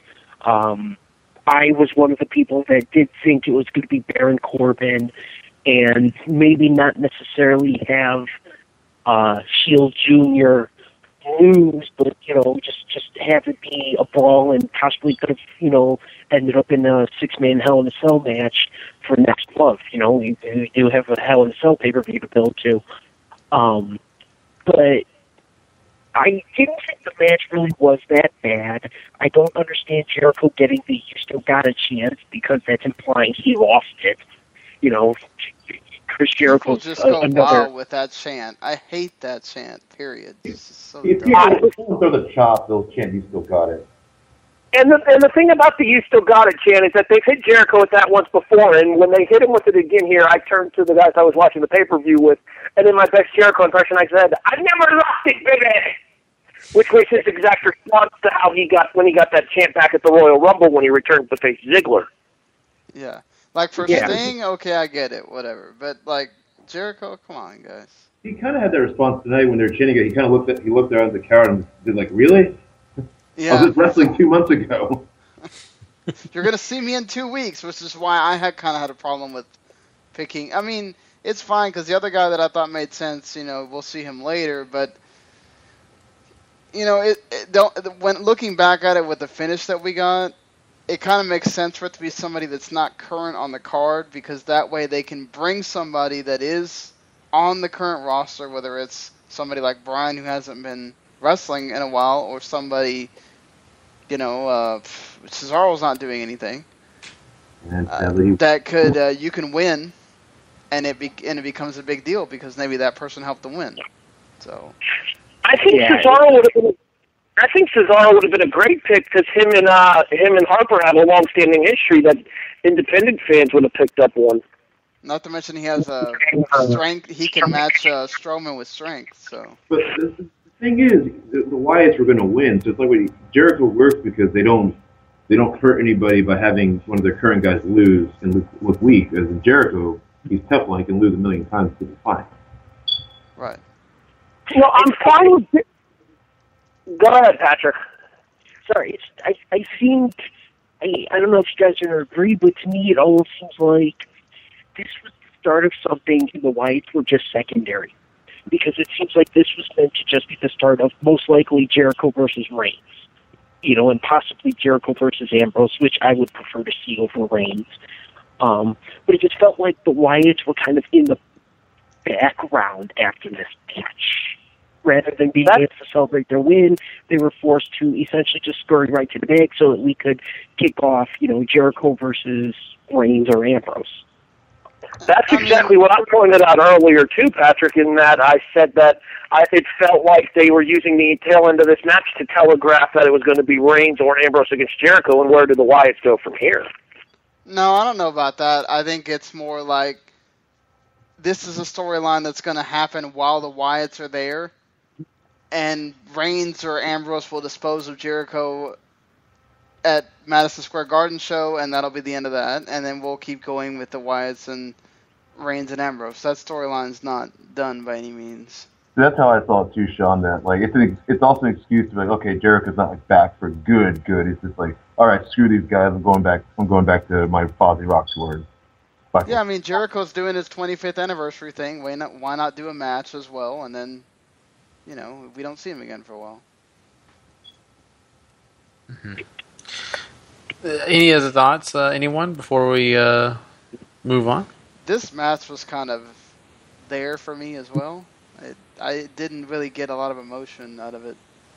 I don't think it reached what they wanted it to. I don't know, maybe that's just me. I disagree. I thought this match was very well done, and honestly, I was really impressed with the fact that Jericho got the response that he did from the crowd there, because I was worried that given who had come to the Roman Reigns' aid before in The Rock, and a lot of people were making that assumption, that they would be disappointed that it wasn't The Rock. I mean, considering what The Rock's doing right now, I don't think that people were thinking it's going to be it. I mean, who else besides The Rock is going to be bigger than Jericho? Unless Austin just shows up randomly. Rollins pulls triple duty. Yeah, that would have been, but that would have been really weird. You know, can I mention something too? Yeah, but if Rollins pulls triple duty, then he becomes like that Angle guy whose name they don't want to mention anymore on WWF TV. They've mentioned Kurt Angle quite a few times, I thought. Yeah, they mentioned Kurt in a while. Okay, we won't mention any other Angles on this show. Yeah, let's not. Why did you even have to allude to that? Try to sneak it in there. We'll talk about that on another show. If it was a Jimmy Snuka thing, I would still be talking about it right now, but he's nobody. Yeah, true. That's very So true. are you saying if it was Eric, this would be a different conversation? Anyways, moving on. Yeah. All right, guys. Oh, jeez. Boy, I feel dumb now. Let me ask you guys this. Does it ever bother anybody when Michael Cole is like, could it be when their music is playing? Oh, God. He's so... I don't know if it's just like he means to say it earlier and he gets lost in his thought, or he's looking down at something, or maybe the monitor's slower than the actual, like, what happens in the arena, but it's like the music's already playing. What are they really gonna do? I mean, this isn't like when Shawn Michaels came out and they were doing that thing and they played Brett's music or whatever. This is supposed to be the guy's music you hear is the partner. I mean, no, it's just like, look up, idiot. Of course it's him. Why else would his music be playing randomly? Yeah. To be fair, Michael Cole is a bit of a moron. Oh, yeah, that's true. He's good when he wants to be, like in Japan. True. Okay, to be fair, Michael Cole with Vince in his ear is a moron. Oh, you gotta love it. And that is true. I would agree with that. So. We also still don't know if Jay Sports gave him basically. I still think he still sounded like he was reading from a script a lot of the time during that show. So I don't know that it's always Vince in his ear. More like if he's given something where it's more like a wrestling show and not Vince trying to. They get an sports entertainment show. Yeah, true that. So, all right, guys, let's go ahead and talk about this big match for the U.S. Championship between Seth Rollins and John Cena. Now, of course, we talked about this a little bit earlier, but let's go ahead and get into the meat of this thing. We're looking at, a pretty decent match here between these two guys, but it ends up where John Cena gets the better of Seth Rollins and gets an AA to get the 1, 2, 3, and now you've got a new U.S. champion. I mean, Patrick, what were your feelings on this now that you got a chance to see the match in full and now you've got a new U.S. champion? Patrick?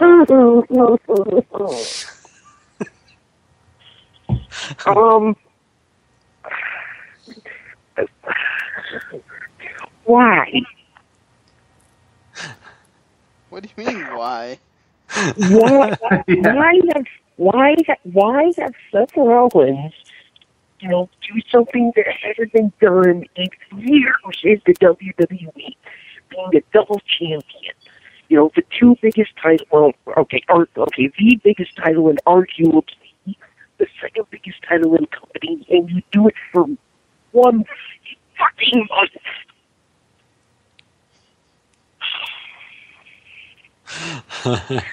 I get that people were thinking that the WWE was ripping off Ring of Honor.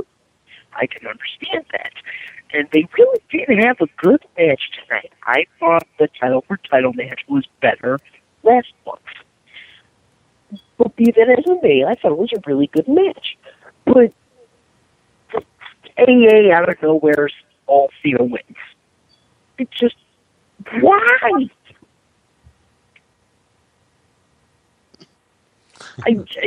Because they need something that hooks people to watch Raw. And John Cena defending that U.S. title every week was a reason to watch Raw. Exactly. It's like what you said, Sean, earlier. Rollins did not care about the U.S. title anyway, so... It was just a prop for him, and it just helped the past month before establish dickishness. So, okay, but if Rollins doesn't care about the U.S. belt, why give him the damn belt in the first place? Just have the title for title match end in double disqualification. Or end on a disqualification. And nobody wins anybody else's belt.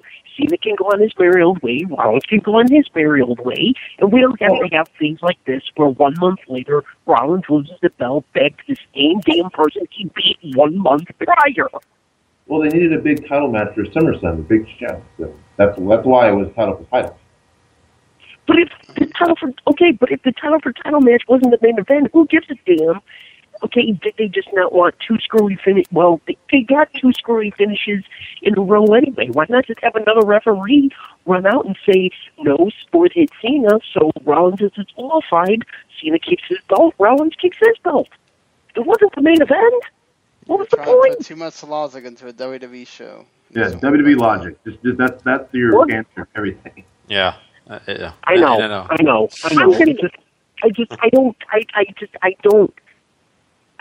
get it. I don't get it. Here's the one thing I've never liked. I don't like 1 month reigns and small things like this.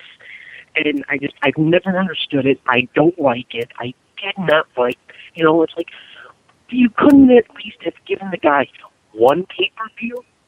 Just give him one pay-per-view where he retains both belts, relatively clean or not? Instead you have him lose one belt, the one belt that he won 1 month ago. It's just, I don't get it. Mm-hmm. I think the goal was to get Patrick a coronary, and it appears they've succeeded. I'm just so sad that Paul wasn't here to experience that. So. Wait me.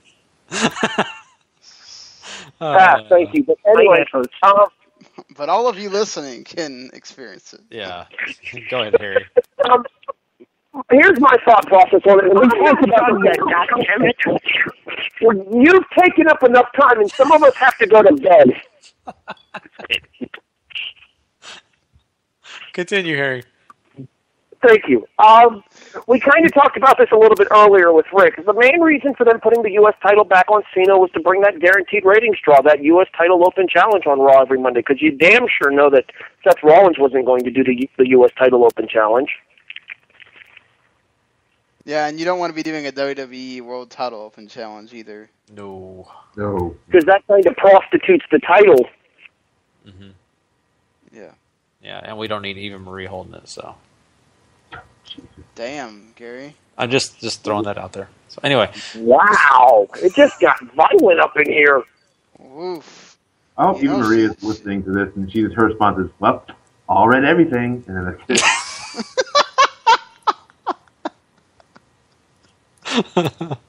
Oh, no, wait. Her husband will come on here and freaking, go off on us or something. Oh, boy, I'm terrified. That happen. Her husband or her boyfriend, Brian Kendrick. Take your pick. I just give him some weed and we're all set. He'll be okay with it. He'll be just fine with the weed.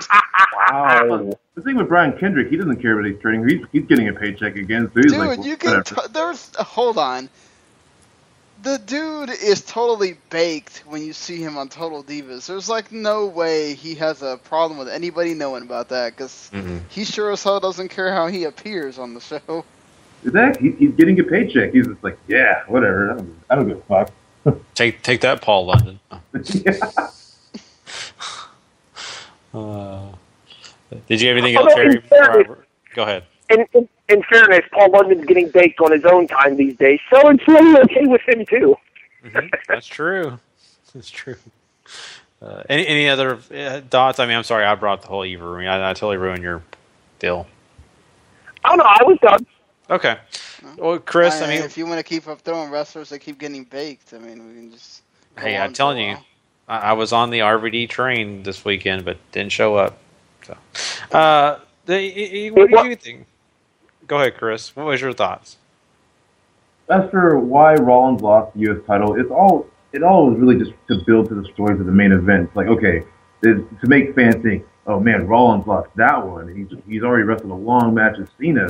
there's a chance that Sting can actually win. So it's all just to build to that story. So this match is really just a setup for the next one. So it did its job. We get to like you guys said, the ratings draw of Cena holding the U.S. title again, doing the U.S. title open challenge, which I've missed over the past month. So it's good that the U.S. title is back where it belongs right now. Definitely agree with that too, and Chris brings up a great thing, Sean, here.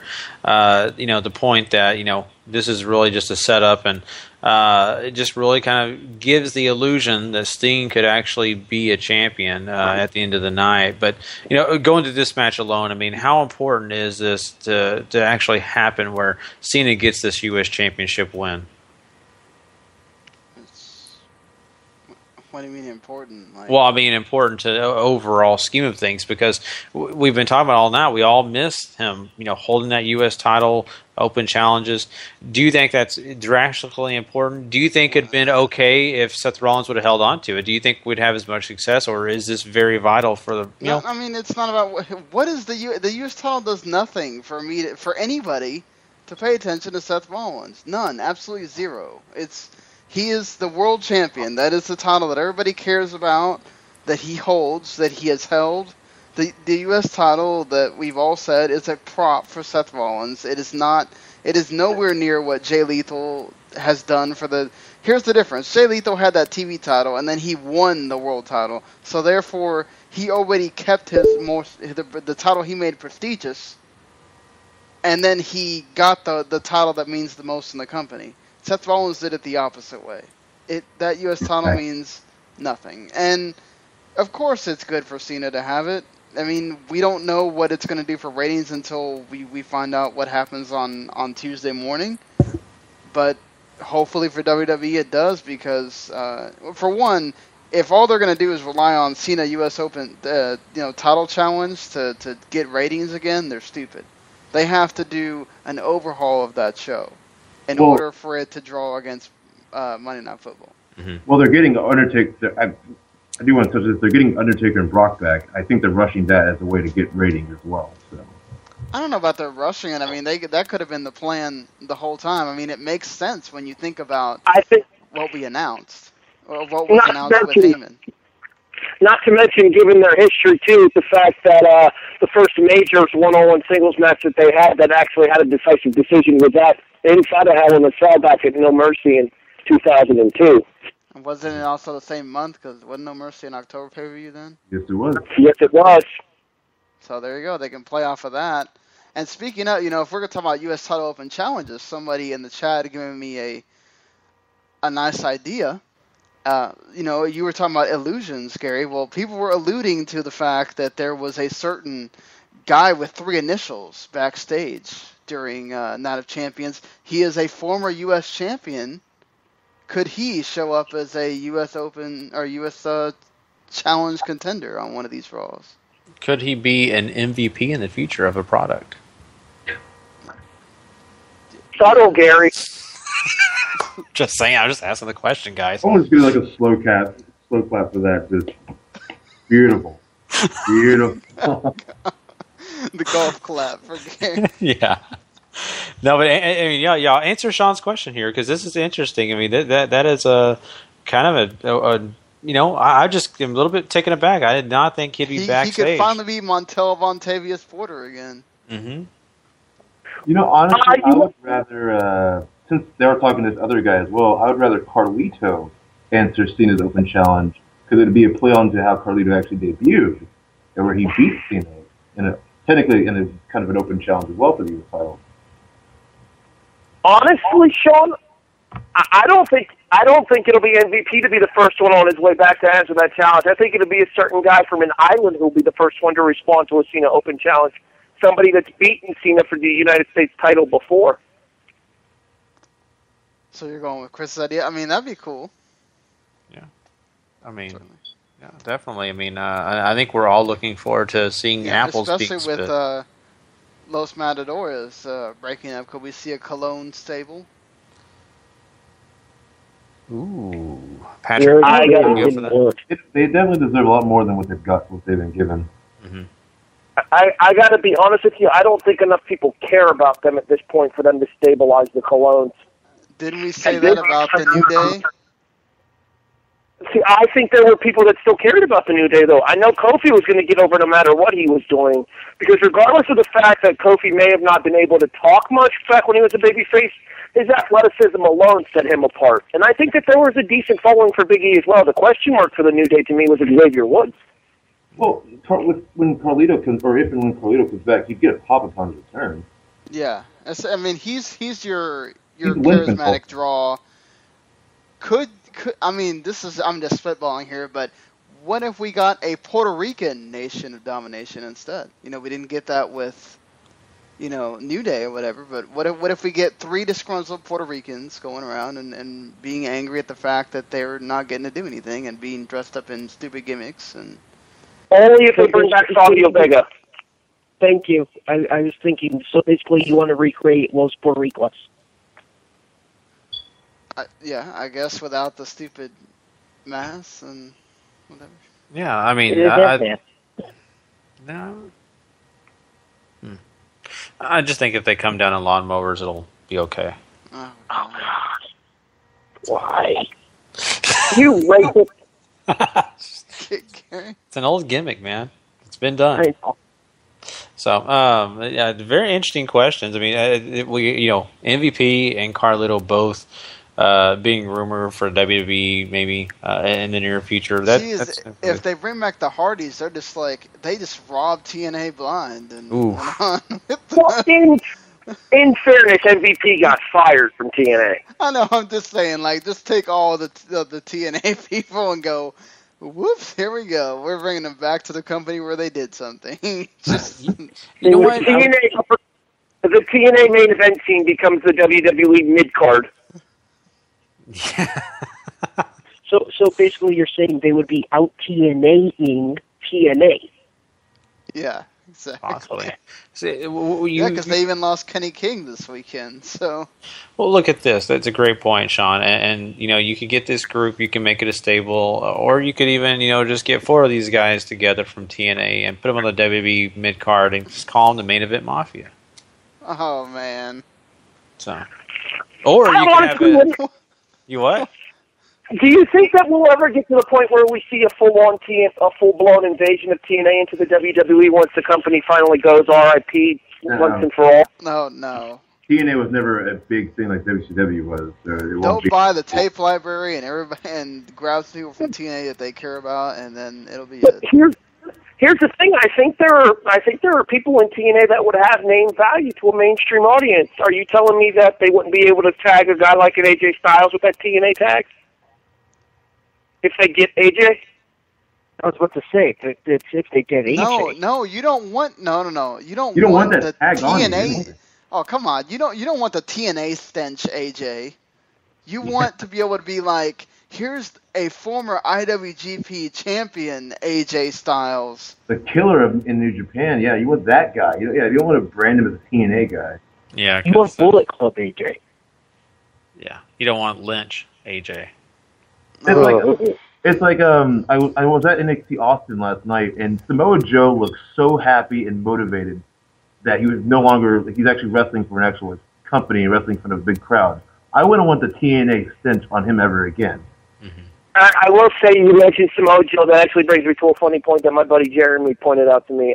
He was watching AIW's Absolution from this year, which had the big match with everybody from WWE, TNA, ROH, and stuff in it. And the AIW announcer announces the TNA World Heavyweight Champion, Ethan Carter III, and you can see Samoa Joe laughing in the background. Now that is too funny. Yeah, I mean, you guys weren't on that. What do you guys think about if WWE, they're apparently talking about bringing back EC3? I am perfectly okay with EC3 coming back. He would be the main reason I wouldn't be opposed to a TNA bring-in, because he could be the guy to lead it too. And I think that there's life in the EC3 character to a WWE audience. Mm-hmm. True. It's just, hard to see Derek Bateman back. But that's my thing too. They're not going to use that character, so it's just I don't know what they would do with him. Well, NXT might use that character when he gets to WWE. Vince might go, "Oh, that was Done in TNA. We're not doing that here. Would he be Ethan Regal III? What? Ethan Regal? I would love to see you actually. Has to work better than that Mr. USA thing he had going. Mm-hmm. That's true. So I've always liked Bateman. I thought he's underrated, and I think he's been knocking it out of the park as EC3. But let's be honest here. He's the leader of a sinking ship right now. He needs to get out while the getting is good. You mentioned a thing. He's a diamond in a pile of shit. Once you put him in like with everybody else in NXT, he wouldn't shine as much, in my opinion. I disagree because I think he has the mic skills to be able to handle himself just fine, whereas a lot of the guys down at NXT aren't that great on the microphone. But then in the opposite corner, he's not that great a wrestler compared to a lot of the... Exactly. I disagree. He's very good. Anyways. Oh, yeah. I knew you were going there. Yeah. You walked right into it. Totally fine. Yeah. So let's just hope that EC3 survives the sinking ship. Let's hope that he's on top of the furniture and not holding on to it in the water like Jack. He might be their last champion ever. So. All right, in fairness, she could have moved over and given him room on that door. Yeah, but she's selfish. So.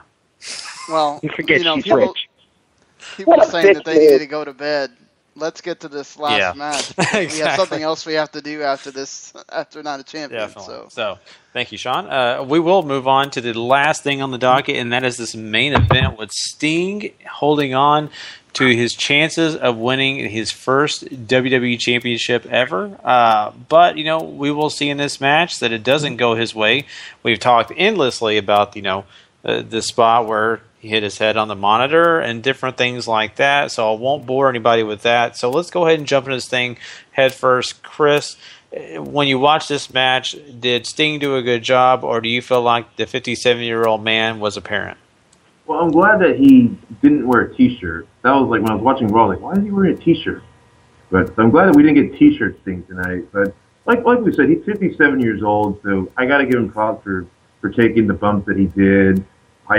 I wouldn't do it at his age, but he held his own in there, and him winning would have just been really a bad decision, especially if they weren't going to have Sheamus cash in at all. So Sting as champion would not have been the best for business. But yeah, I'm just glad to see that the young upstart of Sting can finally say he made it in the pay-per-view, or made it in the WWE pay-per-view. That young kid has finally come far. Oh, man. You're telling me. Harry, this is an 0-2 start for Sting, and technically he's 2-2, Gary. Yes, he defeated Big Show by disqualification, and then he won a tag match.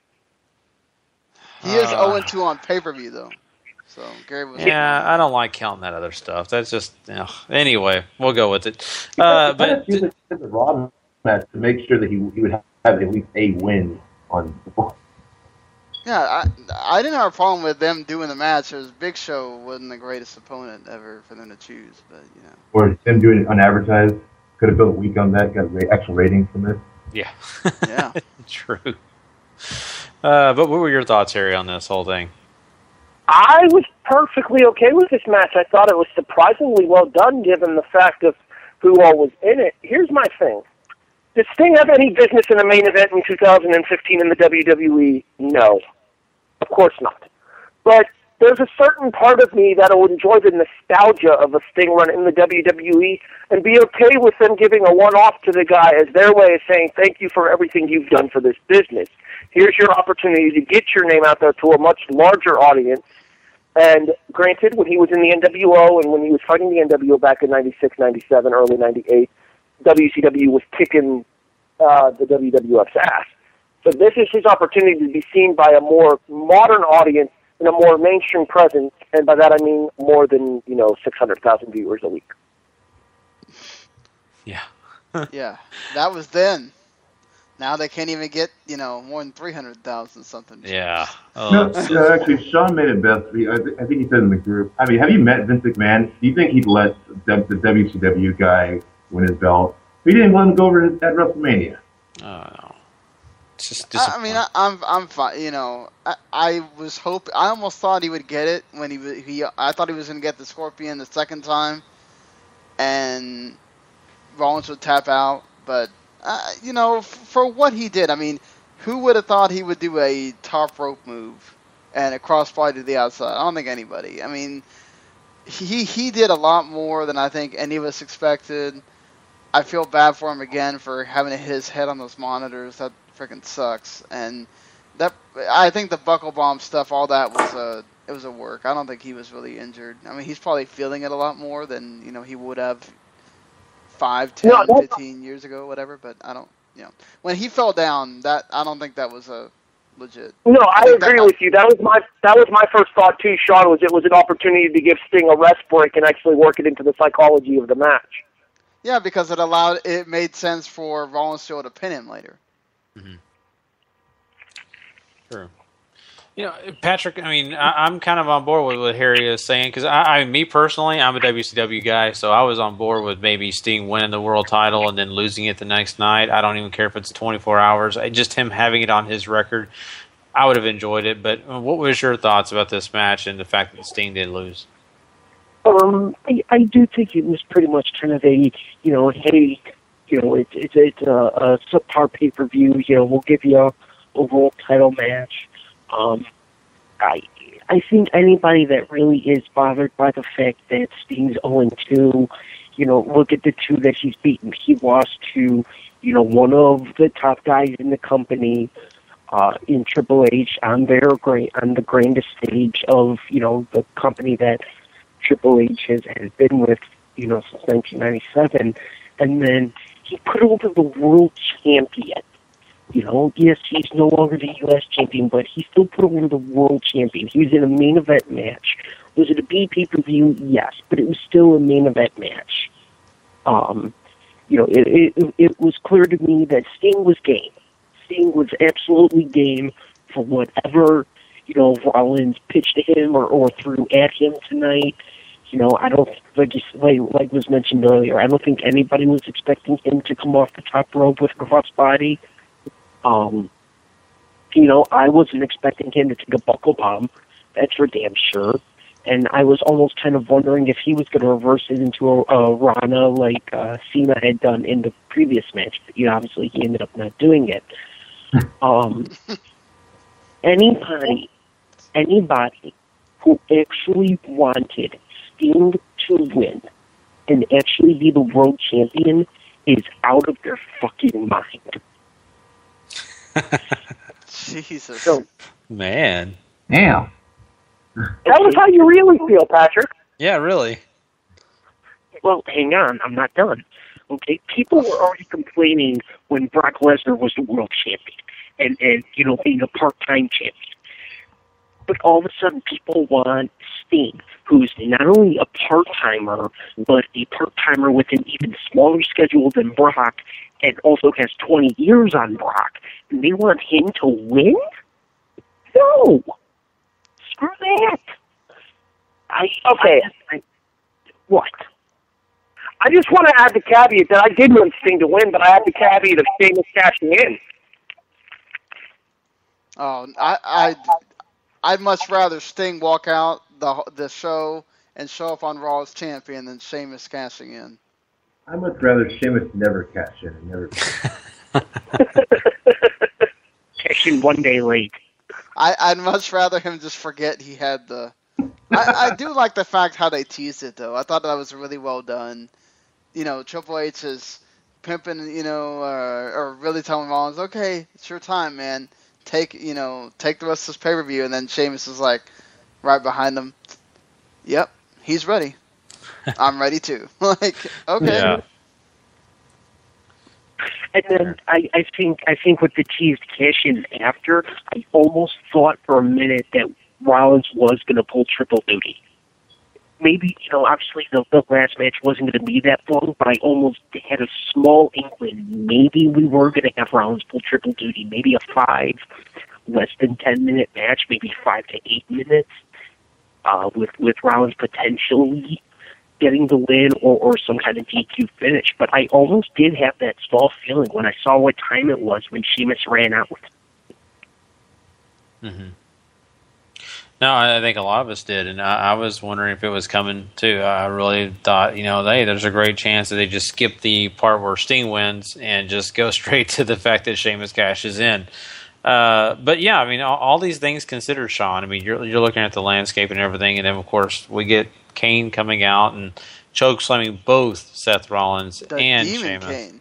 Yes, the demon. You're correct. The devil's favorite demon, in fact. So, what was your thoughts? I like the ending because it looks like we're finally getting that Rollins and Kane match that we've been teasing for like what seems ever. Kane had certainly made things interesting with Rollins there towards the end. I thought he'd been improving ring-wise as much as he can improve at this point. He's still Kane. And Rollins is going to get a good match out of him. If he can get a good match out of Sting, he can do it with Kane as well. It kind of makes me sad. Don't write off Kane like that. He can still... No. I'm not saying Kane can definitely still go, but I'm just saying, imagine what he just did with Sting. He could get something even better with Kane. I think it just makes me sad a little bit looking at Kane with that mask on and everything, and I don't know. I felt like maybe he got a little heftier, whatever, since he's been gone. He's been doing his insurance job. Maybe not the lean and mean Kane that we'd seen when he's corporate Kane. Other than that, I mean, he crowd popped for him, and he can't. I mean, I swear it's so amazing how much he's changed that gimmick over the years. Especially now with the corporate Kane thing, he comes out, he still gets a huge reaction, and then when he does the chokes, it's like this dude will just. It doesn't matter how many times they bring him back and make him go away. It's just he's a Teflon, I think, at this point. I agree with that. He's the anti-Big Show, where you'll keep cheering on Kane because. Well, Kane also never overstayed his welcome in the main event. He's always been one of those guys who just kind of, you have a moment every now and then, but he's always under the mid card and stuff. He's always, helping the younger guys more so. Mm-hmm. And people respect that. Very true.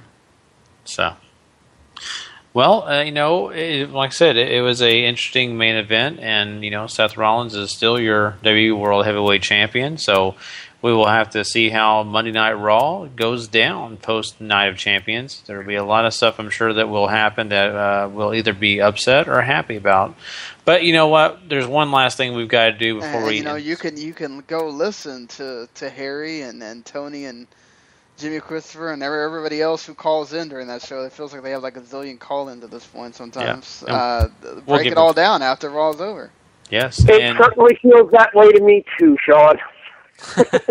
Hey, imagine, y'all used to get no call, just John calling in before, so I guess I'm sure y'all are happy y'all get a bunch of them by now. I know. This past week was really interesting because Rick called in to give his predictions as well, and then we actually had the Raw Reaction debut of a guy who's been very active on the Yes thread and also has been pretty active over at W2M. We finally got Blake Moody to call in, too. Yeah, that's cool. That's great.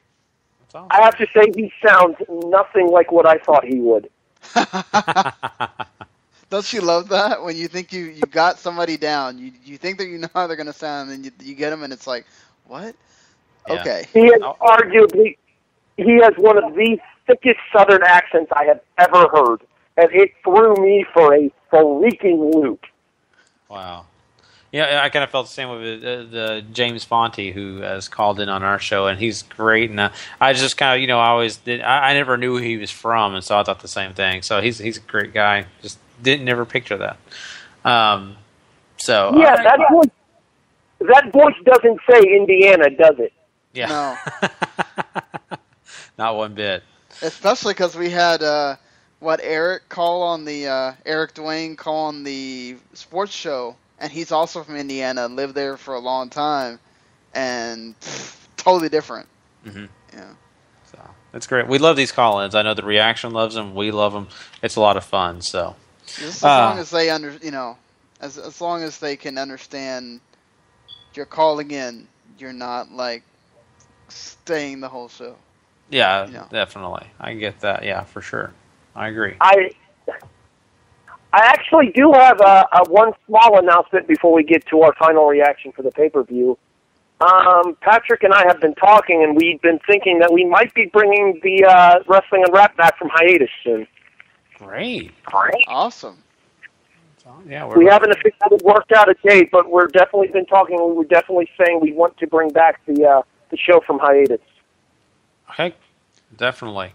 So we're going to give you guys plugs and definitely let you full force do that. But before we do all the plugs, I want to make sure we get this final reaction.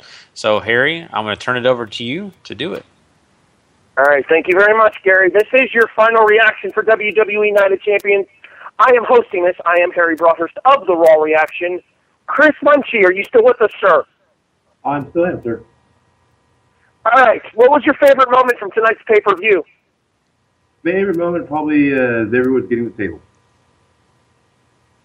Your least favorite moment?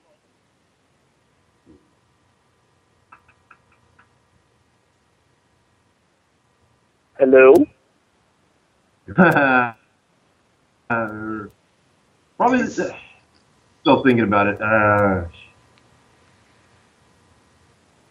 There wasn't really anything like finished Owens and totally Ryback terrible in this match. Yeah. Owens and Ryback? Owens and Ryback, the finish. Yeah, the finish to that. The finish to Ryback Owens? All right.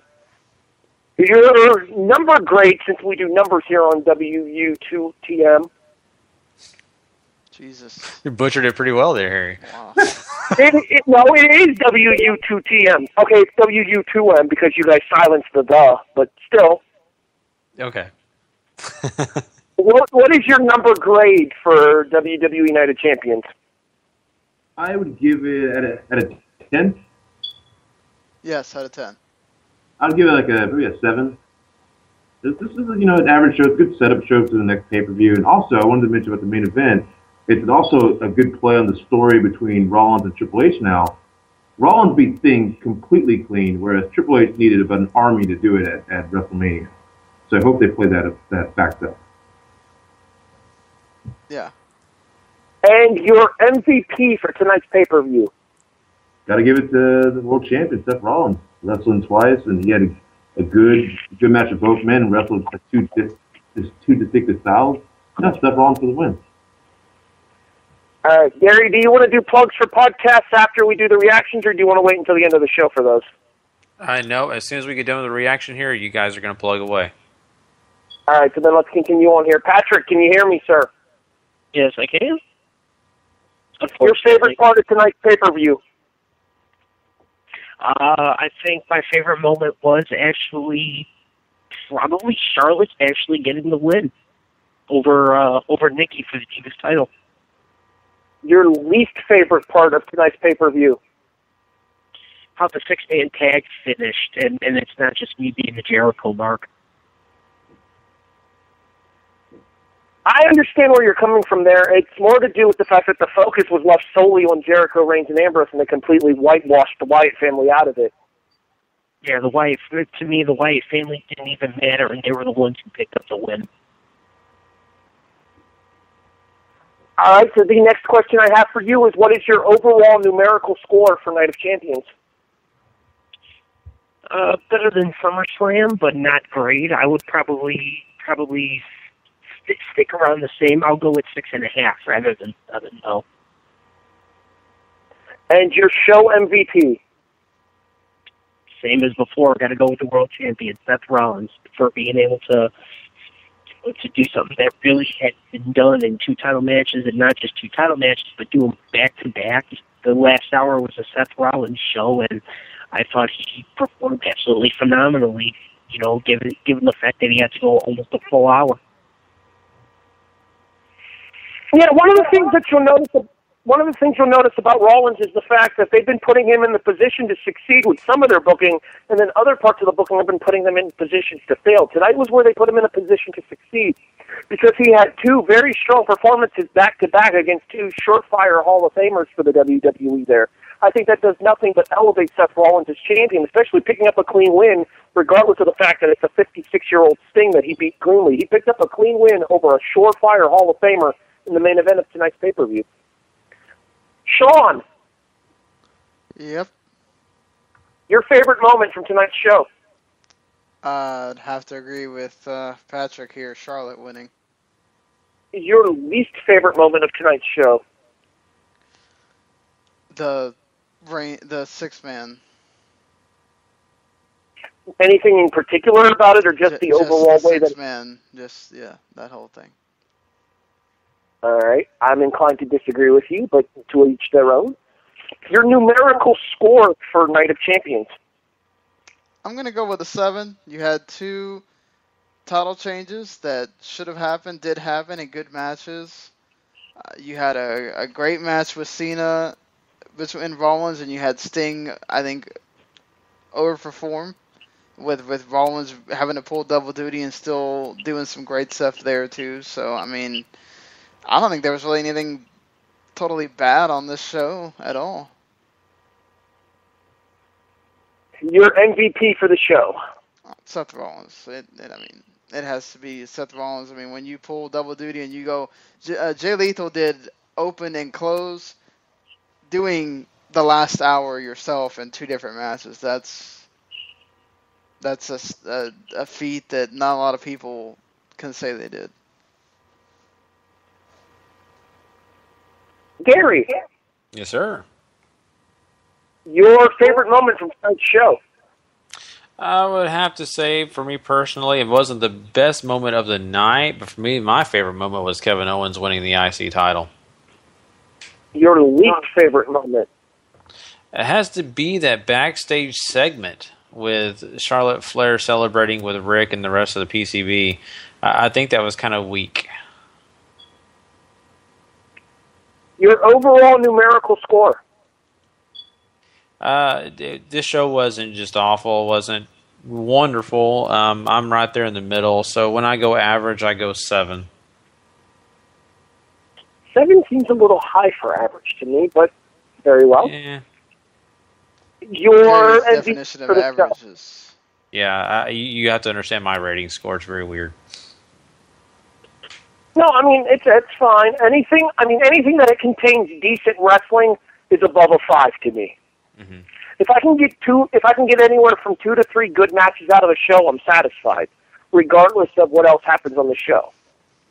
Yeah, and I've said it on this show. The only way I ever will give a show a 10 is if Ken Shamrock's on the card. Well, you better give W2K16 a 10 then. I will. Even if it sucks. So does that mean you rated that work fight between Ken Shamrock and Kimbo Slice a 10? Oh, good God. Oh, God. No, I didn't rate that at all. I just watched it. I don't rate 11 for you, probably. Oh, go in the corner then, Gary, again. I don't rate. I watched it. I don't rate it because it's not good. Go ahead, though, Harry. You might as well rate it. It was basically a wrestling match because there's nothing you can tell me that'll convince me that match wasn't a work. Oh, it anyway, was. It was for sure. Your MVP for tonight's show? Got to be like everybody else. Seth Rollins, 2 matches, 1 night, especially back-to-back matches. I thought they were going to separate them. They didn't. Back-to-back, I'm fine with him taking home that trophy from me. All right, Gary, you're the host of this show. You asked me the questions this time. Well, actually, this is Harry's final reaction. You don't even need me to ask you the questions. I'll just let you run with it. No, I wanted somebody to ask me the question. Okay. What? Okay, here we go. Harry's so good at it. Wait. Okay, Harry, your favorite moment of the night. My favorite moment of the night was Charlotte winning the Divas title here. It brings an end to Nikki's reign of terror because, let's be honest, the Divas title matches have not been at the quality that they should be with the amount of talent that they have in that division right now. And I feel like this could be the next big step forward for the Divas revolution. Okay, your worst moment of the night. The finish to Owens and Ryback, because of the fact that all the arm work that Owens did during the course of the match ended up meaning jack shit on a roll-up with the eyes being sold instead of the elbow that was worked the entire match. Your numerical rating?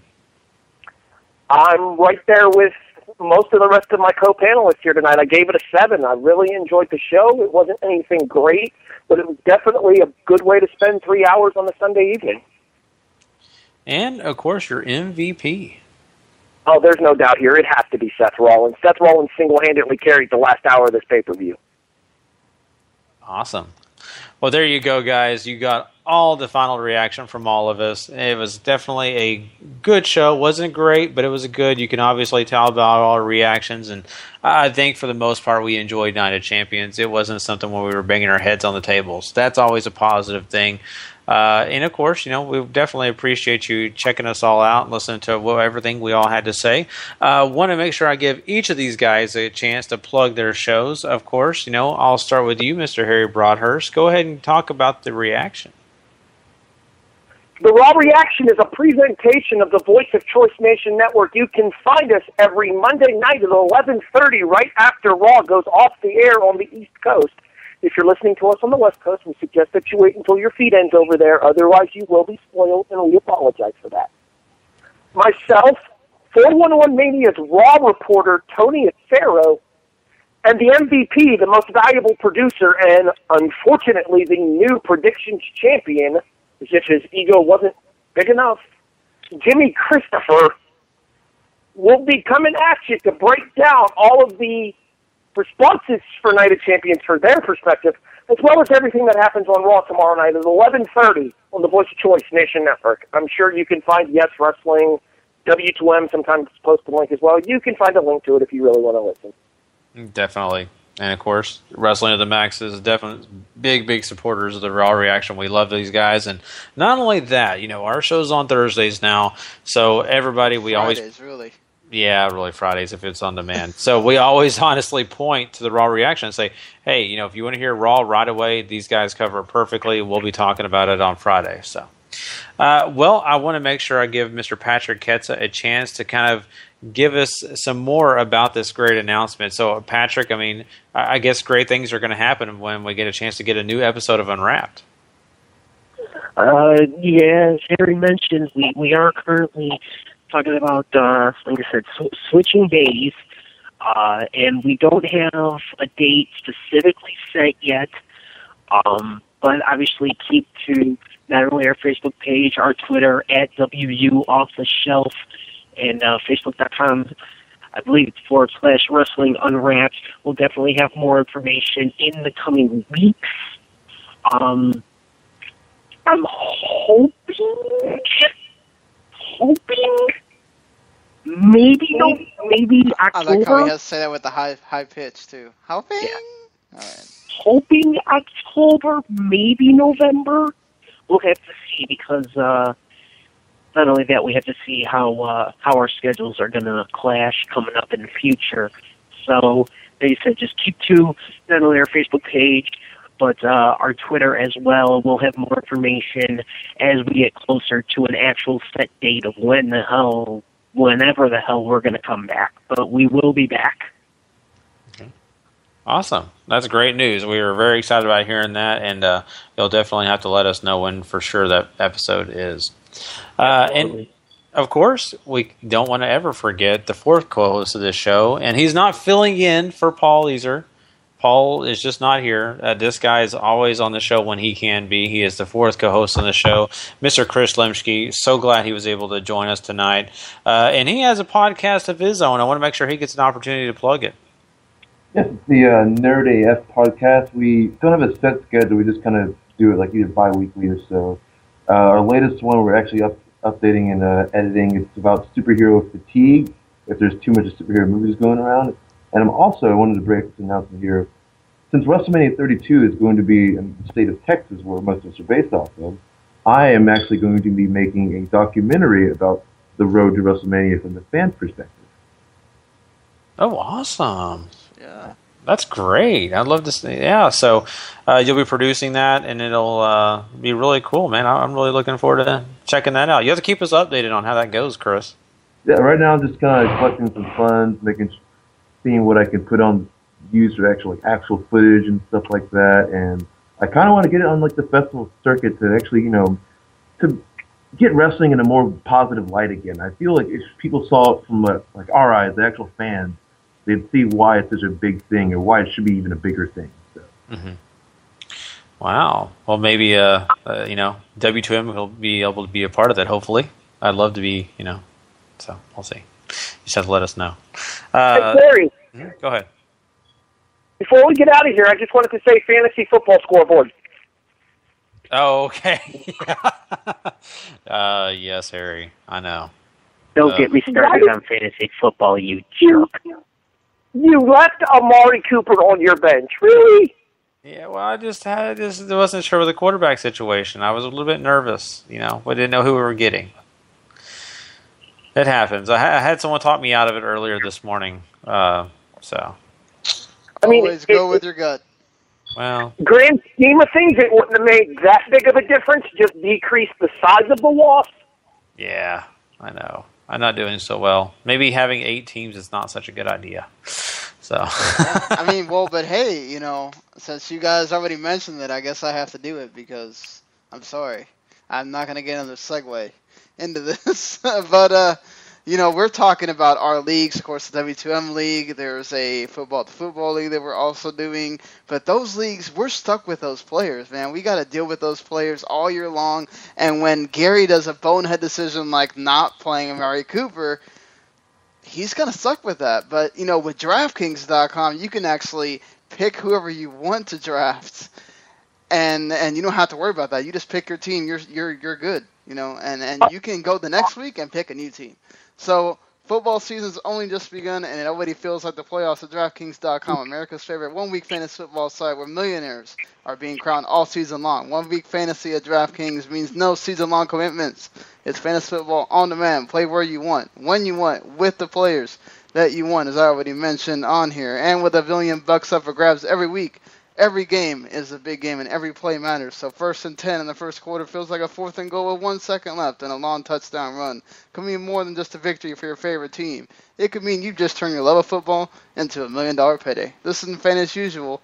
This is DraftKings. Welcome to the big time. Hurry to DraftKings.com now and use promo code SPREAKER, that's SPREAKER, to play for free for a shot at $1 million in this week's Millionaire Maker event. Enter Spreaker for free entry now, only at DraftKings.com. Again, I gotta tell you, it's DraftKings.com. Awesome. God, I hope you're getting paid for that. Yes, we do.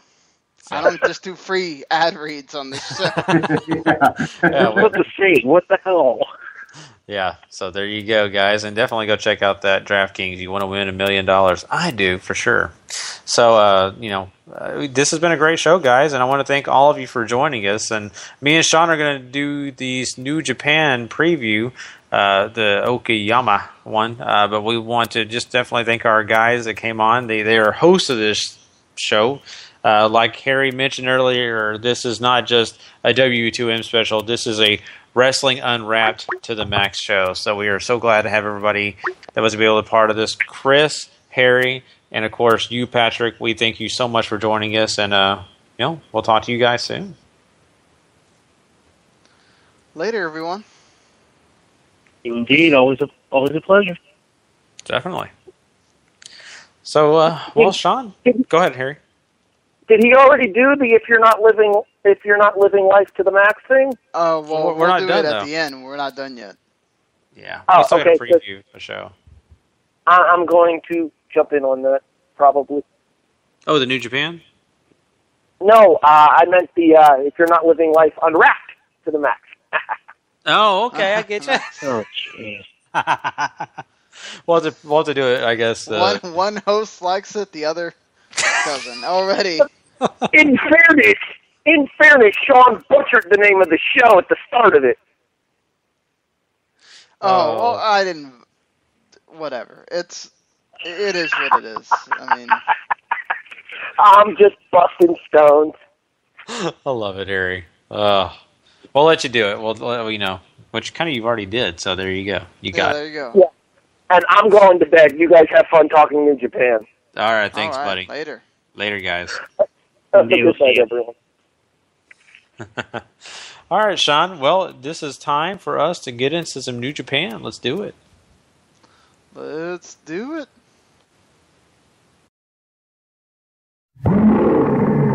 King of Sport. New Japan Pro Wrestling.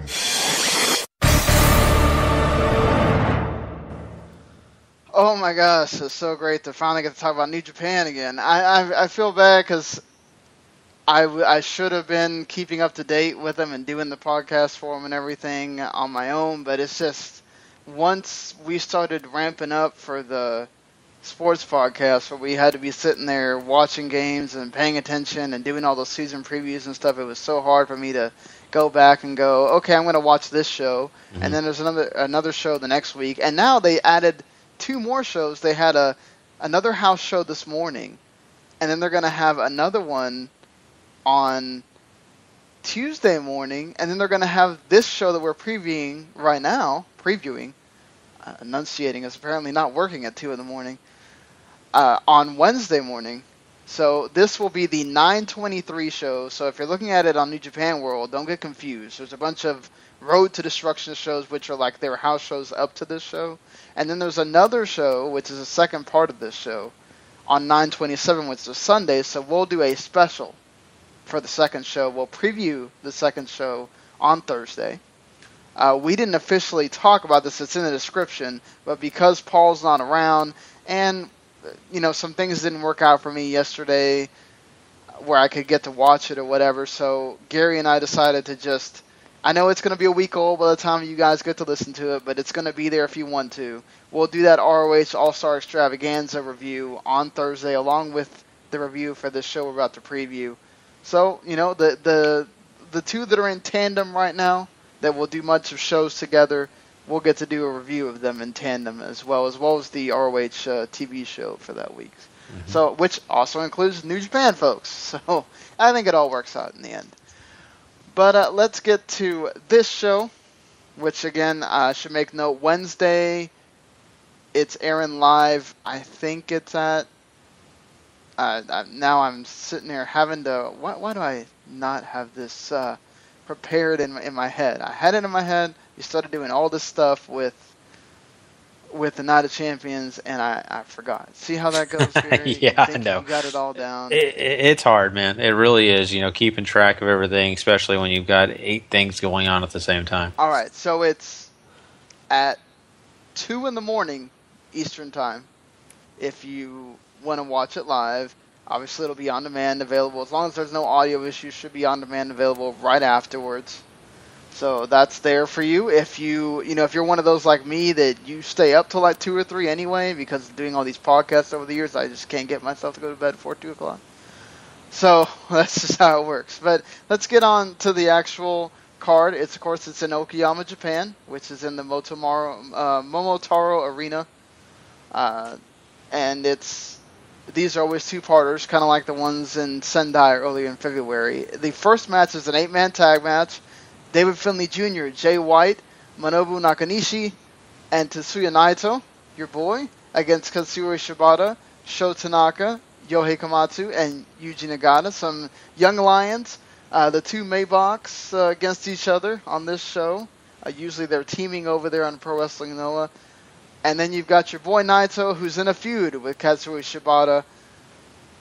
I think this is going to be your first time since G1 really getting to see Naito's new character and all that stuff. You excited? I'm very excited. I love Naito's new heel character, and I want to see more. So this is going to be a great opportunity. I'm going to definitely be rooting for him. This match is one of the regular big tag matches. Lots of guys all involved in one match, and no matter what, Naito's the guy I'm focusing on. Oh yeah, for sure. Shibata and Naito have had a very interesting feud that's happened that started in the G1 and they kind of carried it over. So, want to see all the build-ups that's going to happen with this, because it's. I love it when you have these little blood feuds going on and these tag matches, and of course the young lions, always getting to see them is a great joy for me. So you have Jushin Thunder Liger and Mascara Dorada against Red Dragon in a tag match. Definitely a legend in Liger, and then Dorada, who's going to go back to CMLL at the end of his little run here against the IWGP Junior Champs, Red Dragon. Should be a good match, right? I think it'd be a good match. You can't go wrong with Liger. He's classic. It's a lot of fun. Dorada's an amazing wrestler. I always enjoy his work. And, of course, one of the best tag teams in wrestling right now, Red Dragon. No matter what you say, they just work their butts off all the time. And, O'Brien is one of my favorites right now in the whole landscape of wrestling. So I think this will be an excellent match. I'm probably going to guess Red Dragon's going to win this, but I think that Liger and Dorado will put on a great show. Yeah, Red Dragon should win, I would guess, but I mean, it's they're facing a team just to kind of get themselves ready for. It's either a match at King of Pro Wrestling or it's in the next Destruction. I'm not sure, but getting preliminary matches going on is never a bad thing. Did we do? No, we didn't do prediction for the first one. I'll say the Shibata team wins the first 8-man. You gonna go the other way? Oh, definitely. Anytime Naito's in a match, I'm usually going his way. All right, fair enough. So we have another tag match: Bullet Club of Doc Gallows and the Carl Anderson variety against Tenkoji, Hiroshi Tenzan, and Satoshi Kojima. Tenzan is finally without the NWA belt, as he lost it when they went to Texas not too long ago. When Tenzan went to Texas anyway. So, who do you think wins here? Your IWGP Tag Champions, or Tenkoji, who obviously your veteran tag team here? That's a great question. I think both these teams have something to offer. This is a very difficult choice. You know what? I mean, I just go with my gut. I'm looking over at Gallows and Anderson, and I'm thinking these guys have done pretty well for themselves. I'm going to go their way. I'm going to go with the tag champs getting a win here, but I don't know if they have anything set up for them as far as tag team title matches, so maybe Tenkoji does something here, but I'll just go with the tag champs just to keep things there. We got a 6-man tag of the other, basically the Bullet Club B team, Bad Luck Fale, Tamatanga, and Cody Hall against Hiroshi Tanahashi, who Tanahashi is doing his first briefcase defense on the next Destruction show, the one we'll talk about on Friday morning. We've got it'll be the first sighting of Gary for Juice Robinson, or the former CJ Parker, and Matt Sydal. So Tanahashi, Juice Robinson, and Matt Sydal all on one team against Bullet Club B team. You excited to see Mr. CJ Parker? I am. This is going to be great. I mean, just because of the fact that it's been a long time since I've seen him, and I'm looking forward to seeing him just in New Japan, not under the WWE umbrella, and to see what he has to offer. So that's always exciting. And of course, I think looking at this match, I definitely got to go Team Tanahashi on this one. Yeah, I definitely think that the Bullet Club B team, they've got Cody Hall there to take the pin. Team Tanahashi should win. It's going to be interesting to see Matt Sydal also in New Japan. He's usually around doing Dragon Gate, so always fun to see him. Your big tag match, of course, they always seem to have one of these on these shows. 10-man tag. You got Chaos of Roppongi Vice, Beretta, and Rocky Romero. Tomohiro Yoshihashi and Shinsuke Nakamura against Alex Shelley, Captain New Japan, Hiroki Goto, Ryusuke Taguchi, and Tomoaki Hanma. Of course, Nakamura is getting another shot at that IWGP Intercontinental title on the next Destruction show. So they're facing off here. Again, that means that Goto and Nakamura facing off again for the 4th time this year, and everybody else is kind of in the teams. Who do you think wins this one? Yeah, this is another difficult choice, but with Captain New Japan or whatever, I always forget his name. That's his name. You did it right. Okay, make sure, because I always think New Japan Captain. Never know. No, he's usually the guy that I think is, on the losing end of things. So I'm definitely going Team Chaos. Now, Captain New Japan does win sometimes, but the fact that we just have a bunch of random guys in a tag with Goto should tell you enough what team's winning here. Mm-hmm. Team Chaos should probably win this one. Another Team Chaos matchup, but it's Chaos against Chaos. Or, well, no, it's not. They have it wrong on here. It's stupid. It's Bullet Club against Chaos as they're getting ready for their match at the third part of the triumvirate here, King of Pro Wrestling, which they decided to do on a Monday morning. So we're going to be doing a special on Tuesday night for that show. Because we would do it on Monday night, but we can't move the second football show, because if we move that thing, it'll make it a day later. People are hearing results from Sunday, and nobody's going to care at that point. So we have to make this a little bit later, and it'll be all fine. I'm sure all of you will still listen, hopefully. So we got AJ Styles taking I guess this is the battle of the kings of their groups, taking with them the weakest link in their groups, obviously. So you got AJ and Yujiro Takahashi against Kazuchika Okada and Toru Yano. Such interesting dynamics there. Yes, it is. Looking at this one, I mean, it's hard for me to go against AJ. It really is. I mean, he's always got, the momentum on his side. I would say I think Yano's going to wind up pulling some kind of stunt and pinning Yujiro. And then you'll get the stand-up between Okada and Styles. So they've got 2 shows to build this up, so I don't have a problem here with it. I mean, AJ will not be taking the pin in this one, I can guarantee you that. Definitely. I would see that too. Now we head into the 2 big matches on this show. One of them is the IWGP Junior Heavyweight Championship match, a rematch of the Best of the Super Junior final between, or not Best of Super Junior, Best of Super Junior, because he defended it against Ricochet at G1. Kenny Omega going against the champion, obviously Kushida. Any chance Kushida loses it here? I personally don't feel like that's going to happen. I think Kushida is going to do an excellent job, and Kenny Omega is going to get close, lots of near falls, but I have a hard time believing Kushida loses it. Kushida and Kenny Omega had a match of the year candidate in that final of the Best Super Juniors, so they're going to have a lot to live up to here. I agree with Gary. It'll certainly be close. There'll certainly be near falls, but Kushida's winning. It seems like they're kind of priming Kenny Omega to go up to the heavyweights, especially with now you've kind of added Juice Robinson into that juniors division. You can kind of put him there. You've got most of the young Lions are in that division as well. You've got a few others. I don't know if Matt Seidel's going to be sticking around much after this tour, so but he's got that title match, I think, with Kushida as well. They did that during the ROH tapings that we're about to watch.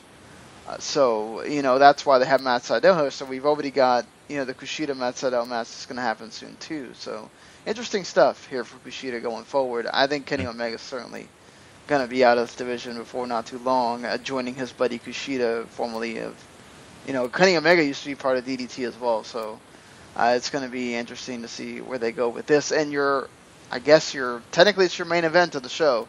Never open weight title match between Togi Makabe and Kota Ibushi. A lot of people thinking Ibushi might win it here.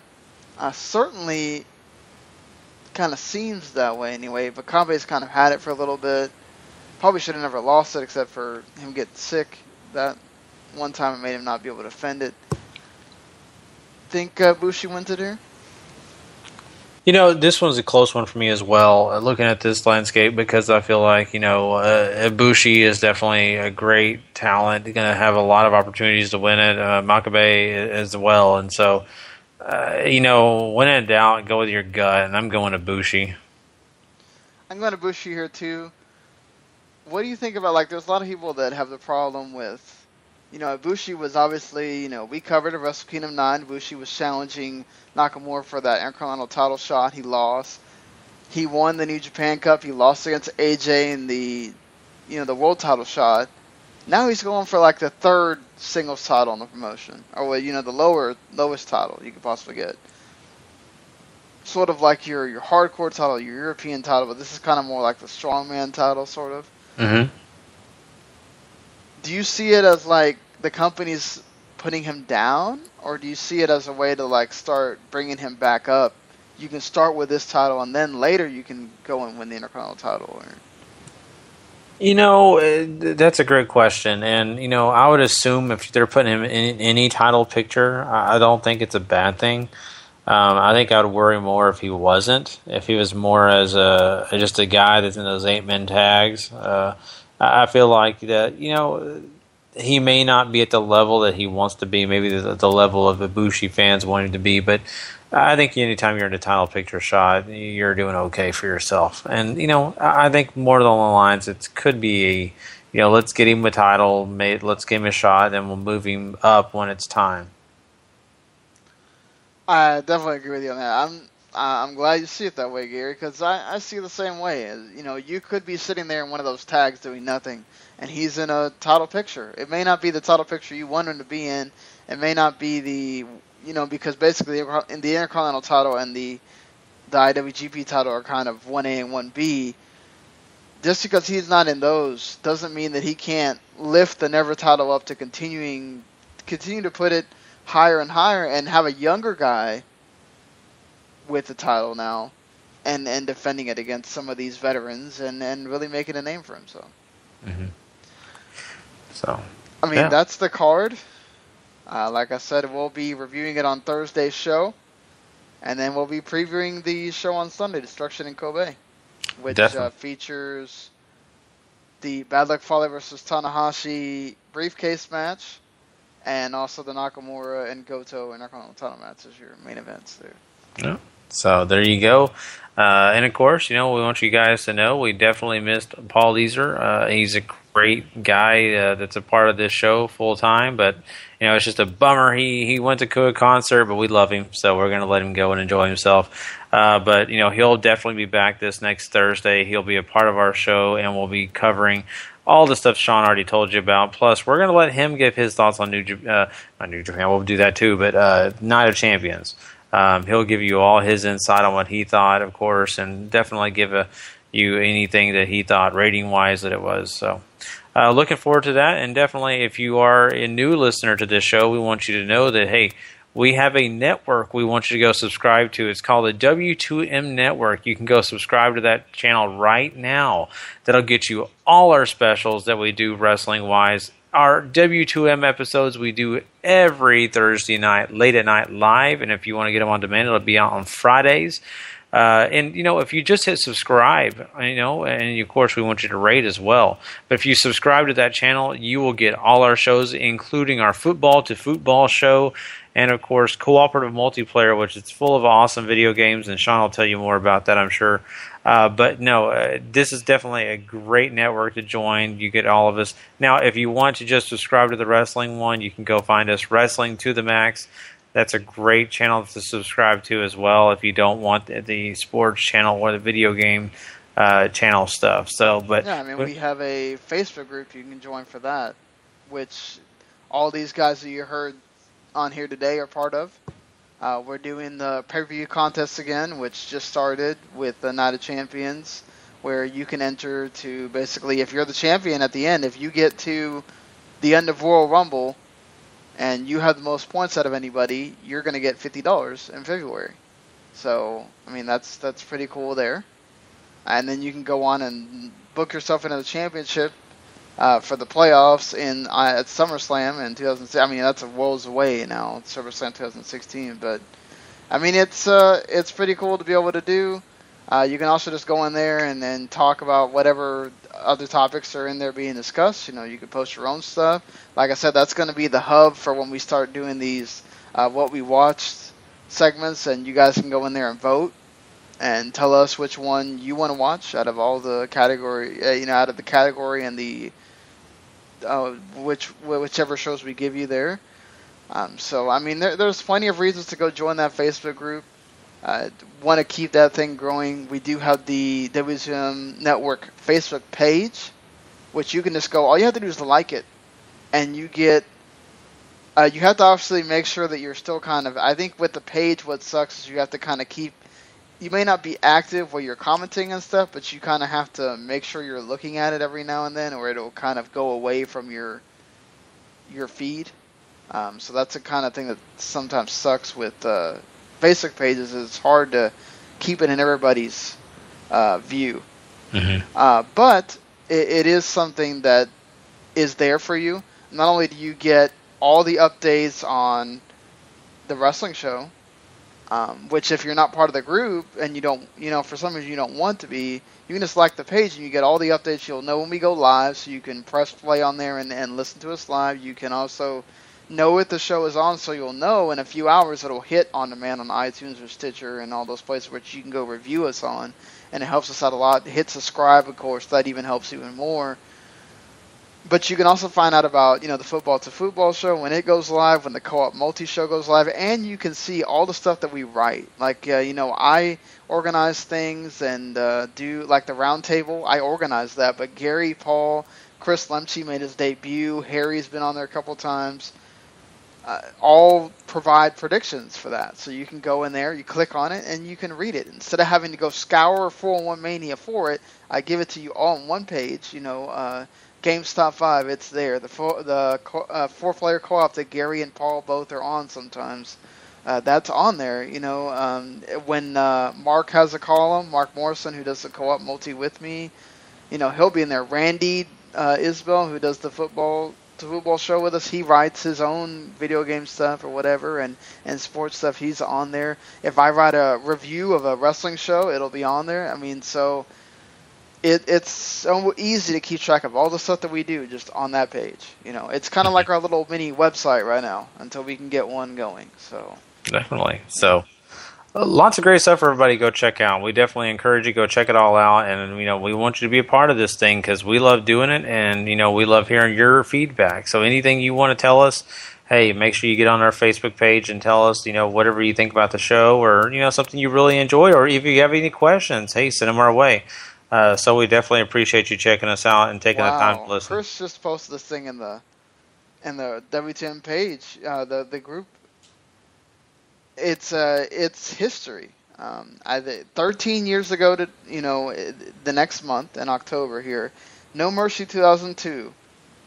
Undertaker as the American Badass Undertaker fights Brock Lesnar in a Hell in a Cell match. One of the best matches of Brock's career, certainly of Undertaker's career. And then Kane challenges for the world title on the same show. 2015, Undertaker's going to fight Brock in a Hell in a Cell match at the Hell in a Cell pay-per-view. And Kane is going to challenge for the world title at the same pay-per-view. Wow. That history really does repeat itself. Look at there, people. That's awesome. Well, thank you, Chris. That's why we love Chris. He's always up on those things, and so it's really cool to see that. Great stuff. So, on that note, guys, it is time for us to get out of here. Like I said, we really appreciate you checking us out, but always remember, if you're not living life to the max, not living life at all, you know it. Peace.